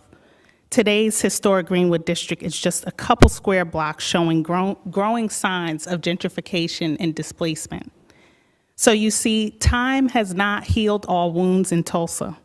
Over the past 100 years, thousands of survivors and their descendants have died awaiting justice. The legacy of the massacre remains a bloody stain that will continue to define this country until reparations are paid. Under international human rights law, the city of Tulsa and the state of Oklahoma have a responsibility to provide full and effective reparations that is proportional to the gravity of crimes committed, as recommended in our May 2020 report. Reparations must be paid immediately to the 3 known living survivors of the massacre, Mother Randall, Mother Fletcher, and Mr. Van Ellis, to the descendants of massacre victims, and to the broader Black community that has not seen intergenerational wealth and economic opportunity. If we can't fully account for one of the worst incidents of racial violence in the U.S., then who are we as a people, and what does this country actually stand for? The plight of Black Tulsans is not their own will to survive, but the government's unwillingness to fully support their survival. There is a clear call for what's right and what's just, and that call is for comprehensive reparations determined by impacted community members at all levels for which harm has occurred. Tulsa's Black community is not celebrating the centennial of the massacre. They are mourning the loss of their community and the loss of opportunity. By passing H.R. 40, the Commission to Study and Develop Reparations Proposals for African Americans Act, and by administering full remedy at the federal, state, and local level for the Tulsa Race Massacre and its continuing impacts, this country can finally recognize the full humanity of Black Tulsans and avoid perpetuating human suffering indefinitely. Thank you. Thank you very much. Our final witness is Mr. Eric Miller. Mr. Miller is a professor of law and Leo J. O'Brien Fellow of Loyola Law School of Loyola Marymount University in Los Angeles, where he teaches courses on evidence, criminal procedure, and jurisprudence, written extensively on policing, drug courts, and reparations. He received a Master of Legal Letters from Harvard Law School and a Bachelor of Laws from the University of Edinburgh. He was a law clerk for the Honorable Stephen Reinhardt of the U.S. Court of Appeals for the Ninth Circuit and the Honorable Myron Thompson of the U.S. District Court for the Middle District of Alabama. Professor Miller, you're recognized for 5 minutes. Mr. Chairman, members of the committee, we have heard that today's hearing on justice for the Tulsa massacre is racially divisive. We heard that in 1921. We heard that in 2003 when Professor Ogletree and Johnny Cochran filed a federal lawsuit for the survivors. Now, we heard it in 2020 when Mayor Bynum, the mayor of the city of Tulsa, said he would not support payments to the survivors of the massacre, including Ms. Fletcher, Ms. Randall, and Mr. Van Ellis, who you heard testify today. The victims of the Tulsa Race Massacre and their descendants have still not received a penny from the state of Oklahoma or the city of Tulsa. But even some direct payment is not enough. They need transformational justice to remedy the systemic, ongoing wrongdoing still suffered by the victims, their descendants, and the current residents of the Greenwood and North Tulsa districts of Tulsa, Oklahoma. To provide an appropriate remedy, we must understand the nature and scope of the wrongdoing and its impact on the victims. The massacre not only destroyed the Greenwood community, its infrastructure, and human and social capital, it created a diaspora of people driven from their homes, their families, and their support networks. Here's what the state of Oklahoma said about their role in the massacre in a statute it passed in 2001. Quote, local, municipal, and county officials became participants in the mob that killed, looted, and burned down Greenwood. Quote, local officials attempted to block the rebuilding of the Greenwood Committee. Local officials enforced, quote, a conspiracy of silence that served the dominant interests of the state, which found the riot a public relations nightmare for a community attempting to attract new business. The state, quote, ignored its, quote, responsibilities rather than confront the realities of race relations that allowed one race to put down another race. Again, these are all quotes from the state of Oklahoma. They tell of an Oklahoma that was and still is putting profit over racial justice. but they stop short of accounting for the continuing acts of racial discrimination in the years and decades following the massacre. They also fail to account for the people who fled and could not return, some because they were targeted for violence, some because they could not rebuild, or some simply because of the unbearable psychological trauma of the massacre. This great diaspora of the massacre is owed justice too. Typical reparations remedies include trust funds, a commission to identify the victims and their descendants, some permanent historical record, some form of direct payment to the victims, and college scholarships for the descendants. That's roughly what Congress provided for the victims of Japanese internment. However, the remedies for Tulsa must also address the current acts of the city and the Chamber of Commerce who destroyed social, economic, and cultural institutions and who continue to profit off the victims and survivors by misappropriating the histories and likenesses of the victims and their descendants. Repair requires rebuilding infrastructure in Greenwood and North Tulsa, buying back property, building hospitals and health centers, redirecting the highways that split these communities and families and friends apart, and remediating the environmental harms within these communities in Tulsa. These are the engines of its economic, but also its social and human capital. Repair also requires addressing the trauma and hurt experienced by the diaspora of descendants that exists around the country and around the world. The lead plaintiff in the 2003 federal case, which I was proud to be part of, John Melvin Alexander, a World War II and Korean War veteran, said that, quote, the white person can't realize what they've done to the black people here, end quote. The enduring trauma of the massacre marked the survivors and their descendants, and still does, as you heard from so many people, to this day. We need a remedy fit for this massive act of horror. We've come here to Congress to ask you to address it. Thank you. Thank you, Professor Miller. We'll now proceed under the 5-minute rule with questions, and I'll begin by recognizing myself for 5 minutes. What? I know is Mr. Sullivan, are you available for questions? Is he here? Well, let me start with Mr. Miller then. I'd like to have Mr. Sullivan for a question, but Professor Miller, some argue that the harms are in the past, that most of the victims and perpetrators are dead, which is all true, and there's no party responsible for the harm, nor any party entitled to receive compensation for the attack. What is your response? Well, my response is that we can still see the ongoing harms of the Tulsa Race Massacre to this day. Remember, all the families lost all their property in the massacre. They couldn't get their money returned by going to the courts. They couldn't get their money for their property by going to insurance companies. And so it was a devastating financial loss for over 10,000 people in Tulsa, Oklahoma. People fled the city. Families were split apart. And so infrastructure was destroyed. And that sort of destruction has continued over time as the city tried to rezone Greenwood, tried to prevent building back. And when people did build back, the city continued to target Greenwood for racially divisive urban development, driving a freeway through the middle of the community, splitting the community apart, dividing it from the rest of Tulsa.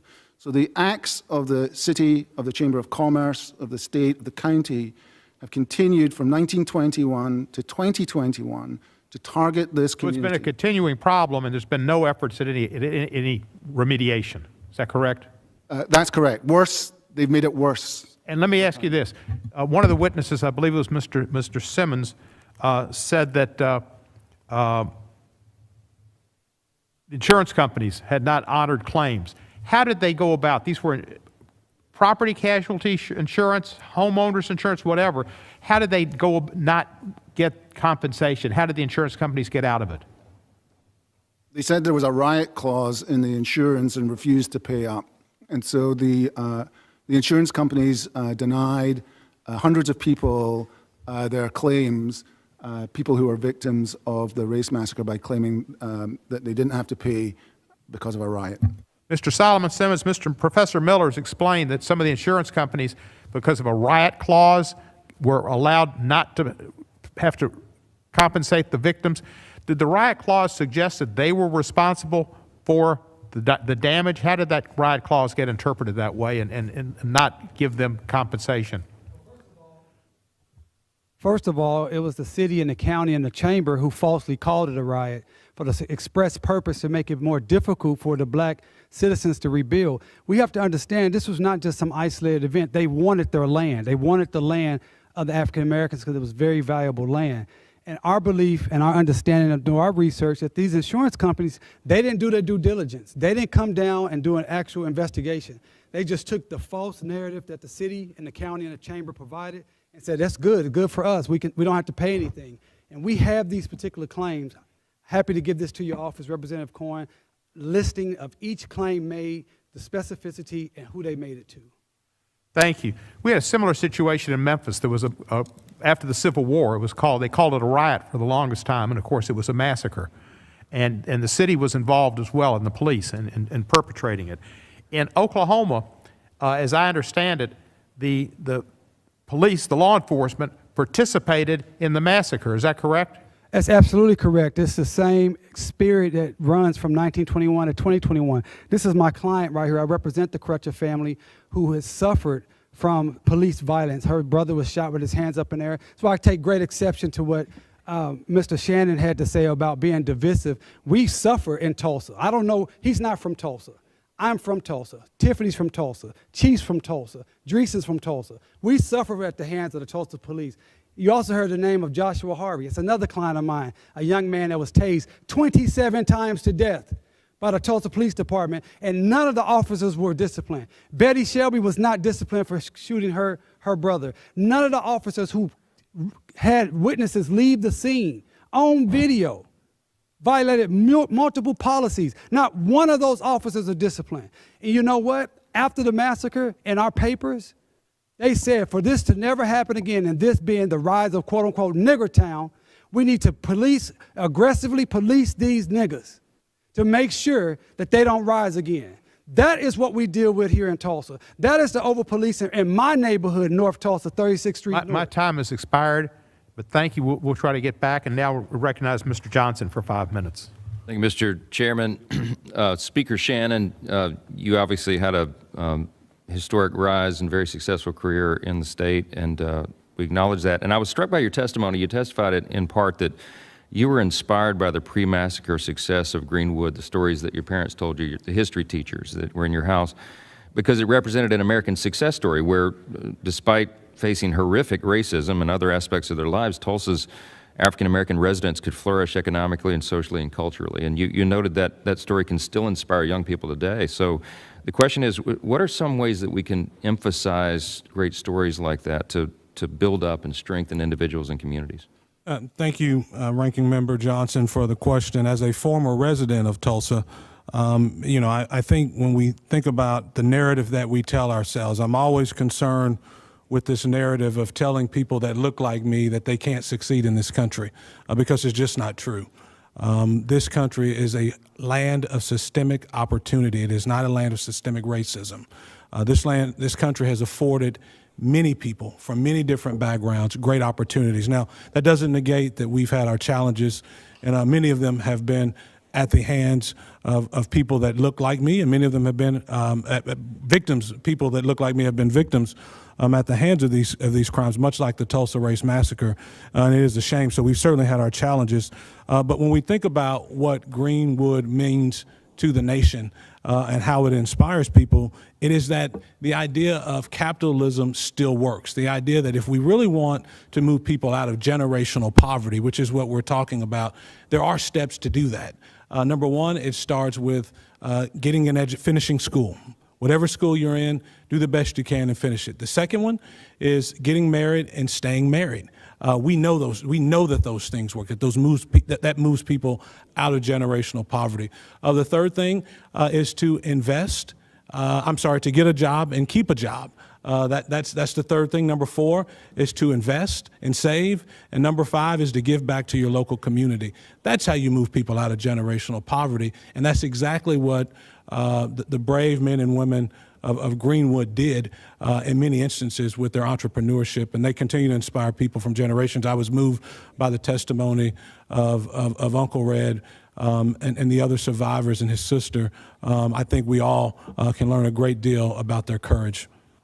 Very good. I wish I could unpack so much of that, but we have so much limited time. Let me go to Mr. Henderson if I can, if he's still on video. Mr. Henderson, you still with us? Yes. Great. Just real quick question for you. In recent years, it has become popular for a lot of people to argue that America is a country of systemic racism rather than systemic opportunity, as Mr. Shannon just said. But you testified also that that's not what you see. Could you expound on that a bit further? How would you describe our present situation? Well, when you look at America, you have to compare it with other countries. America is a country that has fought to free slaves. America is a country that seeks to live out the second sentence in the Declaration of Independence. We hold these truths to be self-evident that all men are created equal. And the governments are instituted among men deriving the just powers from the consent of the governed. So it is we, the private citizens, that determine how this country will move forward. And we need to recognize that elections matter and understand the system that we live under. We keep going to another race of people asking permission. When you look at the free market capitalistic system, you don't have to ask permission. You can actually fail your way to success. When you look at Thomas Edison, when you look at Booker T.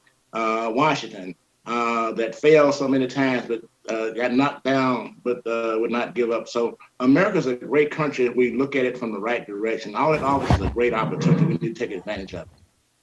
And how do you think that we can better educate this current generation of Americans about those principles? I mean, does it come down to public school curricula? Does it come down to community education? I mean, does everybody have a role in that? How do you explain that to others? Everyone has a role in that. We need to go back to classical education, where we teach people how to think as opposed to what to think. Our education system has moved from education to actually indoctrination. And we need to understand the whole total history of this country, the good, the bad, and the ugly, and understand that America is not where it was before, that we all play a part in it, but we need to know the true history of America. If you are a citizen in America and you don't know the history of America, you're a citizen in name only. And for those of us that have cut our teeth on the true grit of courage required for freedom's sake, we need to reach back and share with those that this is your country. You should defend this country when it's right, and stand up against the wrongs that occur. Thank you. I'm out of time. I yield back. Thanks all the witnesses for being here today. Thank you, sir. We're going to go out of order because Ms. Sheila Jackson Lee is going to be Speaker Pro Tem. She has to get to the floor. Representative Sheila Jackson Lee, you're recognized for 5 minutes. Mr. Chairman, let me thank you and the ranking member for the courage to hold this hearing and to present a forum in the United States House of Representatives for these humble souls. Let me quote William Faulkner, because he does not look like me, and Mr. Counsel, he doesn't look like you, and he said, "The past is never dead. It's not even the past." And so to my friends that are here who have given an alternative history, that past never ends. That past is redlining that did not allow investment in black communities. That past is, as the outstanding members of this holy and iconic group, Mr. Hughes Van Ellis, Miss Viola Fletcher, Mother Fletcher, Miss Randall, has said they lived the past. They were not able to get the GI Bill. Miss Randall remained a domestic. She didn't finish beyond the 4th grade. That is the existing and continuing disparities. Let me, for those who may never have seen the vibrance of Greenwood and Tulsa and these young women with their cowboy hats on, living the dream, if you will, way back in 1921. That was Tulsa. That was the economy of this nation embedded in that. And I would just simply say to my good friend who did not read the resolution that we're so proud to have passed, honoring the 100 years, it says, by calling upon all Americans to celebrate the ethnic, racial, and religious diversity that has made the United States the leader of the community of nations and the beacon of hope and inspiration to oppressed people everywhere. That's in HRES 398. That's Tulsa. But let me tell you what else is Tulsa. If you can't make it out, this is a Negro's body with smoke coming out of it, as occurred in 1921, when 300 were thrown in a mass grave, unnamed to this day, and as well held in detention. I'm so glad that our friends in the Japanese American community are in fact supporting H.R. 40. Let me show you that they actually had thriving businesses. That's Greenwood going up in smoke because of an incident in an elevator that has never been able to be defended or accurate. So let me give these questions quickly in the short time that I have for you to be reminded of this. Let me get to Counselor and Ms. Crutcher. Counselor, my time is brief. Emphasize again, which most Americans would understand. The banks had my money, had their money.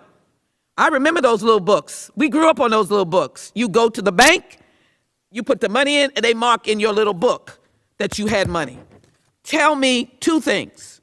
You have not been able to get the money out of the bank, and the insurance companies, of which all of us are told to get flood insurance, to get home insurance, that you were not able to get. That's your questions. My time is 1:54. Ms. Crutcher, I've never heard you condemn law enforcement. I have heard you say in the name of your deceased mom and your family and the children of your brother that he was killed in cold blood with his hands up. I want you to respond to that as to what we need to do legislatively to be able to address this injustice. Mr. Counselor. First of all, Representative Lee, thank you for your leadership on H.R. 40 and in our community. Yes, Dr. Olivia Hooker, who was the first African-American female in the Coast Guard from Tulsa, she talked about this before she passed, and many other survivors. They couldn't get their money out of the banks because the bank said, well, hey, where's your bank book? They said it burnt up. It said, too bad. And so we're trying to have a discussion with these banks to say, let's do a forensic audit and let's go in there and find out what money may still be available to these descendants. And secondly, yes, again, the insurance companies, these black people in Tulsa were very sophisticated. They were business-minded. They were savvy.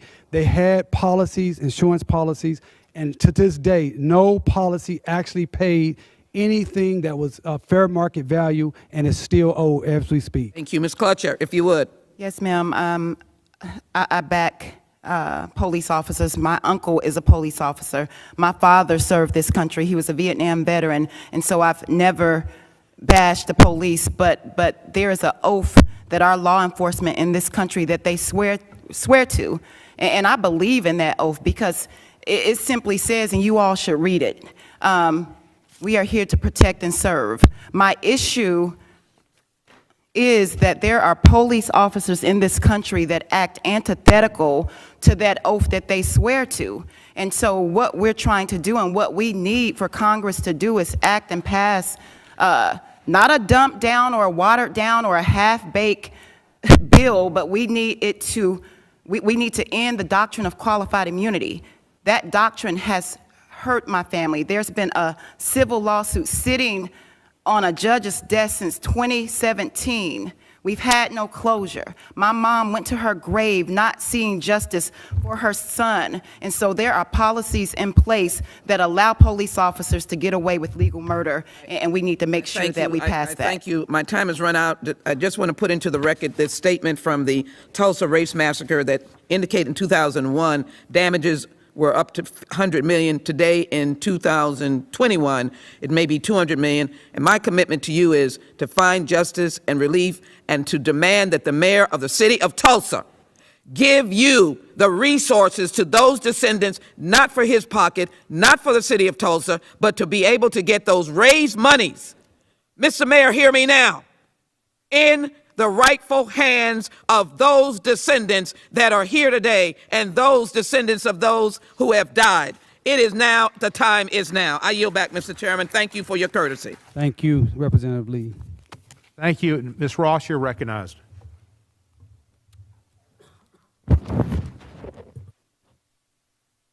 Thank you, Chairman Cohn and Ranking Member Johnson, for holding this extraordinary and important hearing.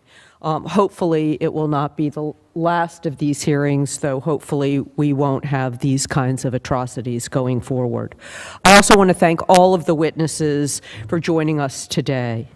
While plenty can change in 100 years, the powerful testimony we've heard today reminds us that history also is alive. The Tulsa Race Massacre lives on through Mr. Van Ellis, Mother Fletcher, and Mother Randall, and their descendants. And thank you, Dr. Crutcher, for being here. It also lives on through the families that lost their homes, their wealth, their loved ones, and the futures that they thought they would have. For those who do not believe that racism exists in the United States, I hope the testimony of our witnesses helped them understand that racism and brutality 100 years ago, 400 years ago, continues to stand in the way of the success of the people here today. Tulsa is not the only city where violent white supremacy has set our nation back. In my state of North Carolina, white supremacists carried out a massacre and a coup d'etat in 1898, toppling the multiracial government in the majority black city of Wilmington. Like Tulsa, Wilmington was once the home to a thriving black community. White supremacists were able to demolish black homes and businesses, kill black civilians, and overthrow a democratically elected government because the system of power in our nation and our state did not intervene. My first question is for Mr. Solomon-Simmons about the aftermath of the massacre. It's a dramatic example of how racism, both in the form of violence but also discrimination in government policy, has contributed to the wealth gap between white and black households in present-day America. How did the massacre and its aftermath impact survivors and their descendants' ability to build and pass on generational wealth? Thank you, Representative Ross, for that question. In many ways, it was impacted. First of all, for up to the 40s and the 50s, for those individuals in Greenwood who survived the massacre and were not run out as refugees, they were severely neglected by the city of Tulsa. They didn't receive any type of city services. They didn't have paved streets. They didn't even have proper plumbing so they could have running water in their homes. And then they brought in urban renewal, which we call in Tulsa Negro removal. And they used that policy to steal the rest of the land that they hadn't stolen during the massacre. And the final nail was when they put the Highway 244 directly, squarely in the black community through Greenwood to purposely destroy any opportunity for Greenwood to thrive again. And so this has been the remnants. And right now, if you come to Tulsa, you will see a thriving, beautiful, modern metropolitan city south of I-244, that's white Tulsa, and north of that highway, which is North Tulsa and black, there are no businesses, hardly any businesses. There's no buildings going up. There's no high rises, nothing like that. It's stark as night and day. Thank you very much. And my next question is for Ms. Heath. So I brought up the massacre in Wilmington. What happened in Tulsa is particularly unique at this 100-year mark because it was an entirely black community. But Wilmington was an example where blacks and whites lived together, and some people just didn't like that. Could you tell us about other instances in our history where we've seen white supremacists intervene in people's thriving multiracial economies? Thank you. Yes, the U.S. has a history of white supremacists invading black neighborhoods or coalescing among black neighborhoods and quite frankly, all of a sudden getting sick of some type of economic progress or social progress that creates equitable conditions for Black people in those neighborhoods. Red Summer of 1919 is a prime example of dozens of race massacres, also coined as race riots in history, which is a false narrative that does not account for the deliberate and designed destruction of Black neighborhoods and their success. So post-Reconstruction, pre-Reconstruction, all the way up to the spirit of what had members of Congress laying on the floor during January 6th is a product of white supremacy in this country. Thank you very much. Mr. Chairman, I yield back. Thank you, Ms. Ross. Next in order is Mr. Hank Johnson, who has been a leader on this issue in the Congressional Black Caucus and a leader on this issue and others throughout his time in Congress since 2007. Thank you, Mr. Chairman, for holding this very important hearing. And I also want to thank the survivors of the massacre who spoke on the first panel and shared their stories with us today. As the 100th year anniversary of the Tulsa-Greenwood massacre approaches, we must examine this part of our history, lest we be bound to repeat it. The massacre of Black lives may have been the deadliest, but it certainly was not an isolated event. Black people in this country continue to fight against racist violence even today, and the legacy of racist violence. We cannot let our future be defined by hate any longer and by racism any longer. Later today, I will introduce the Tulsa-Greenwood Massacre Accountability Claims Act, which will create a federal cause of action for massacre-related claims.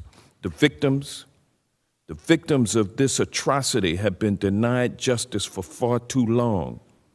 Similar legislation was previously introduced by my friend, former Congressman and former Chairman of the Judiciary Committee, John Conyers. I'm honored to continue his legacy in this way. Ms. Heath, why is congressional action so important to create accountability, and why is accountability so important after atrocities such as Greenwood? Thank you. As you heard from Mr. Miller and Mr. Solomon-Simmons, the courts have failed to deliver justice necessary and hear the merits of these atrocities, and therefore legislative remedy is incredibly important post any serious or gross human rights violation such as the Tulsa Race Massacre, or including acts of racial discrimination, which include housing, education, employment, racial discrimination in the U.S. today impacting Black people. It is incredibly important that repair mechanisms are proportional to the harms that were committed and not just symbolic. In the case of Greenwood, material damage was done, including moral damage, which should be compensated for. And under international law, there are various forms of reparation in addition to financial compensation, legal and institutional reforms also that need to be administered in the case of Greenwood. All forms of repair, given the damage that was done in Greenwood, need to be on the table in order to provide full restitution to the gravity of the harms and crimes committed. Thank you. Attorney Solomon-Simmons, would you care to respond to that question? Well, again, because this body, this Congress has shown the ability throughout our history with the Japanese internment camp survivors, the 911 Commission, it's important for Congress, the United States of America, to say, you know, what happened to these people were wrong. We have the power to remedy it, and we should remedy it. We must have accountability for what happened in Greenwood. Because if we don't have accountability for what happened in Greenwood, it will only happen again. It's not enough just to know something happened so you won't repeat it. You have to know its consequences that it happened. So far, has been any consequences from anyone at this point, and we're hope and pray that we can get some consequences from Congress. Thank you. Ms. Heath, are you aware, and Professor Miller, are you all aware of any instances in this country where black people have received reparation for harm done to them? Yes, in 1923, the Rosewood Race Massacre occurred 2 years after the Tulsa Race Massacre. Victims in the 1990s were compensated, including their descendants, with scholarships.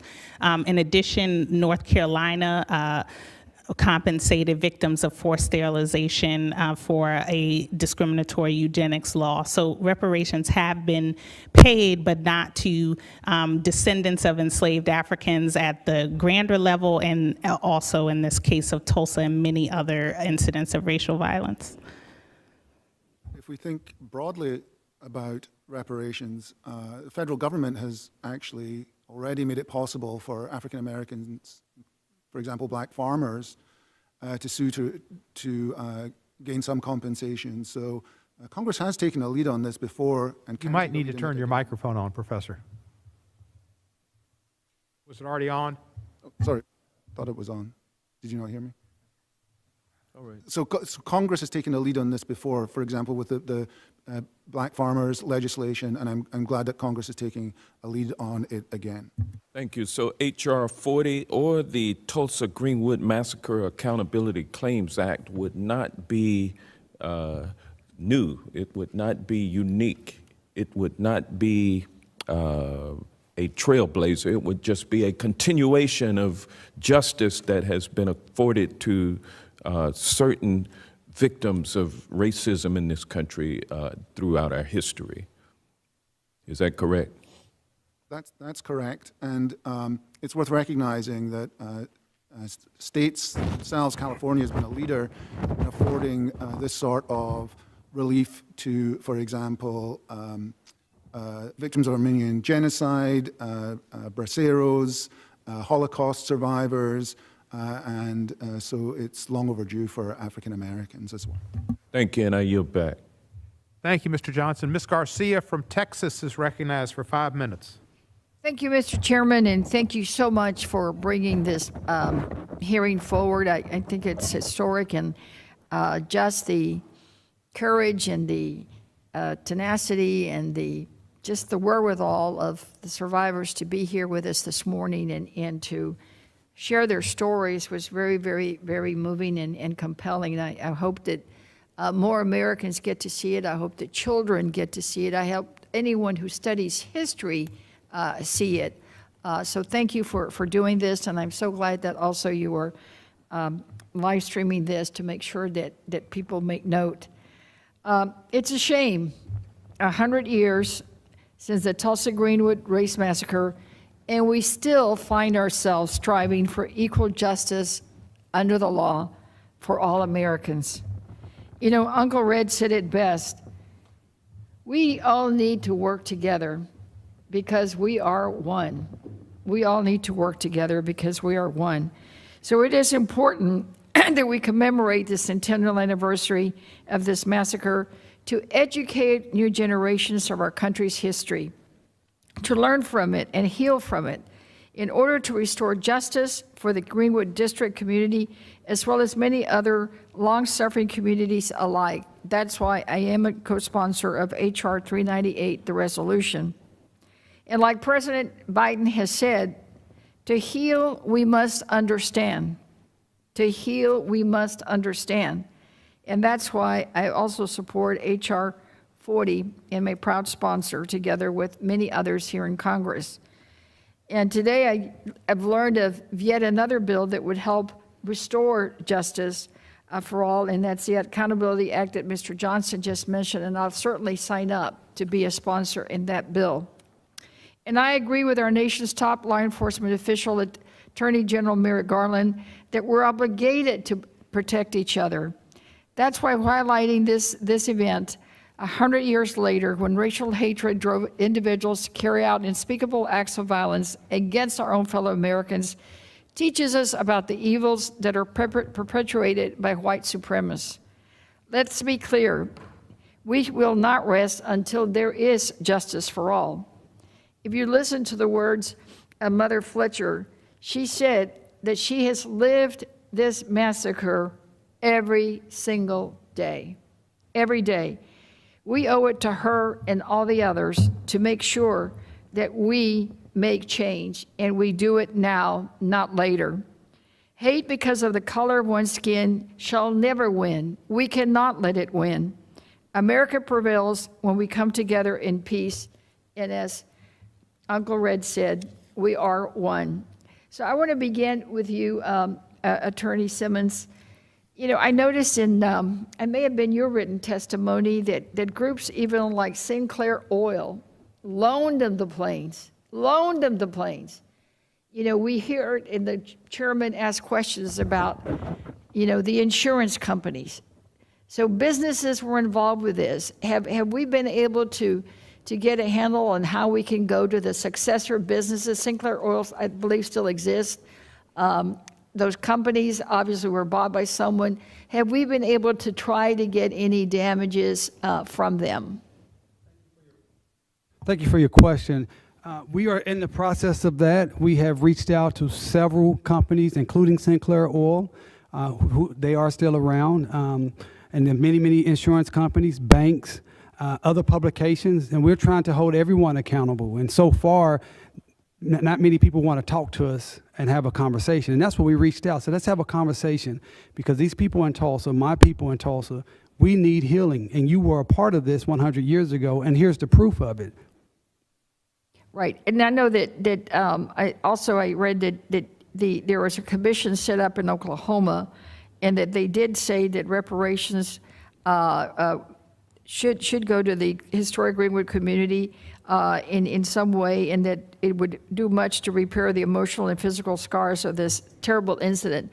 Have they done anything? Is there anything that we can do to nudge them, push them? Well, first of all, they have not done anything. In fact, those same perpetrators of the massacre are now utilizing the massacre to line their own pockets.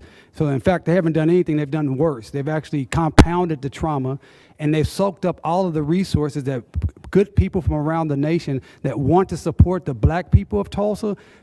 They don't understand that they're actually supporting the city of Tulsa and the white business owners in Tulsa. That's what's actually happening right now. And I think just this hearing people understanding the difference, understanding that groups on the ground like the Crutcher Foundation, Justice for Greenwood, the Black Wall Street Legacy Fest, are actually working directly with survivors and descendants, and not the city of Tulsa and the Chamber of Commerce and the state of Oklahoma. They're working for themselves. They're trying to do exactly what they did in 1921 when Tulsa created this slogan called Tulsa Will. Now they have a slogan that says Tulsa Triumphs, to try to say, oh, Tulsa's triumphed over this bad history. The fact is, Tulsa, the city, triumphed over Greenwood. It was Greenwood that was destroyed. It was Greenwood that was looted. And it is Greenwood that needs repair, not Tulsa. Thank you, and Mr. Chairman, I see my time has expired. I yield back. Thank you, Ms. Garcia, for your statement and your questions. Ms. Bush, a freshman but experienced and very important member of this committee, is from Missouri, is recognized.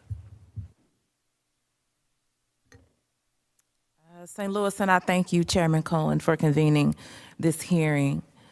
It is both an honor and a profoundly sobering privilege to be sharing space with you, and to Mr. Van Ellis, to Mother Fletcher and Mother Randall, with them as well. I hope to be able to actually meet them.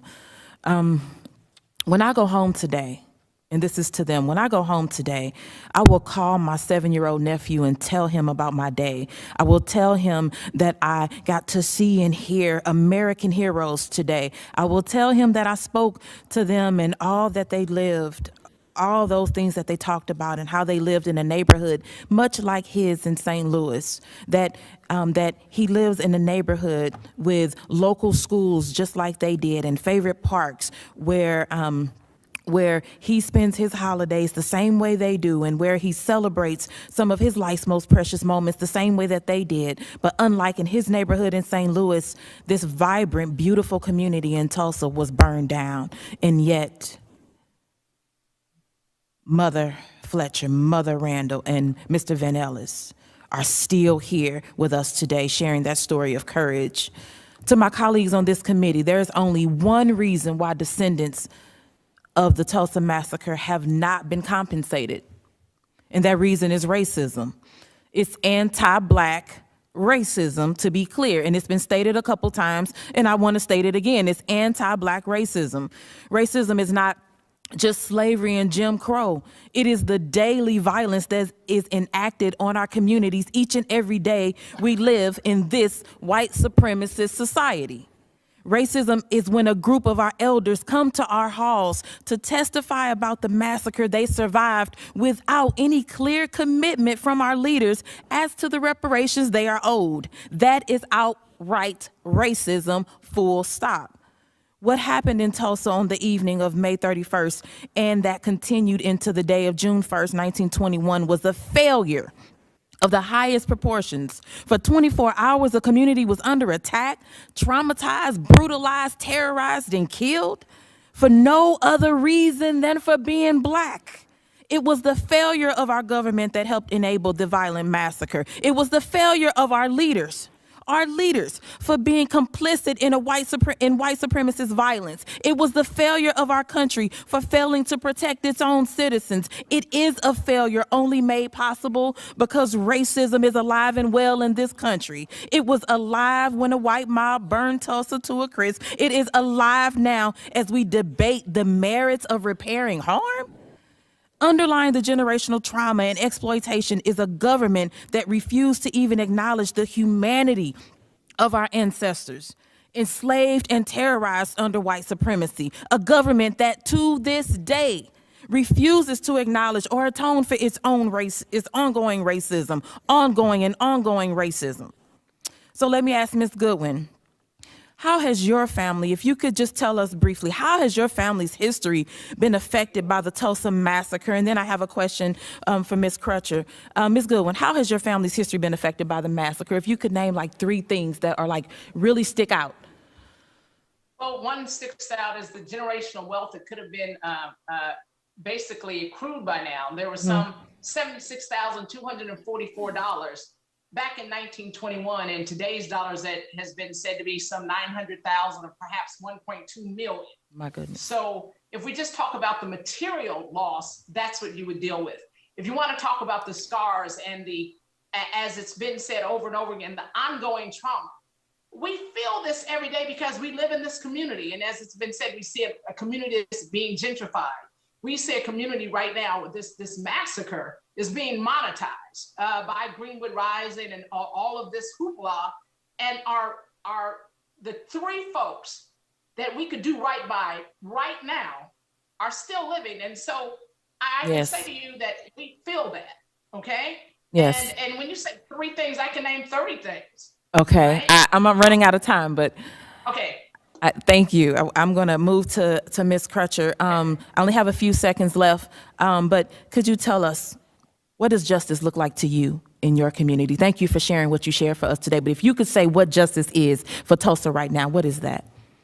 Justice is simply restitution, repair, and respect. And those three words. That's Thank what you. justice looks like. Thank you. I want to end my remarks by talking directly to all the Black people, the young people who are listening to this discussion today. Know that this country's legacy of racism is still alive today.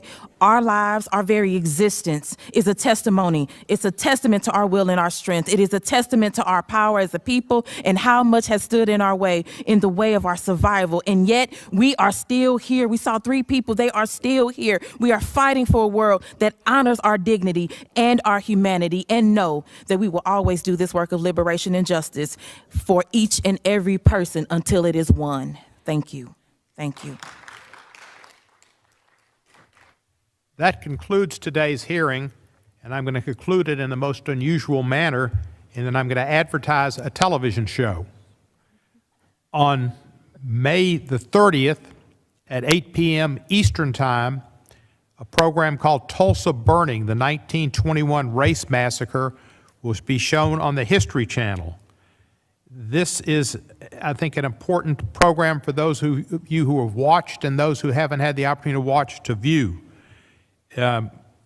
Coincidentally, and just as a Wizards fan, it's produced by Russell Westbrook, but it'll be history.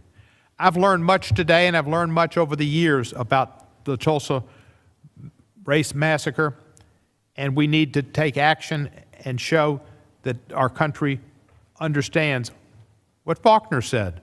The past is not the past. The past is never dead. We're living now. The past is still with us. I want to thank all our witnesses for appearing today. Without objections, all members will have 5 legislative days to submit additional written questions for the witness or additional materials for the record. With that, the hearing is adjourned.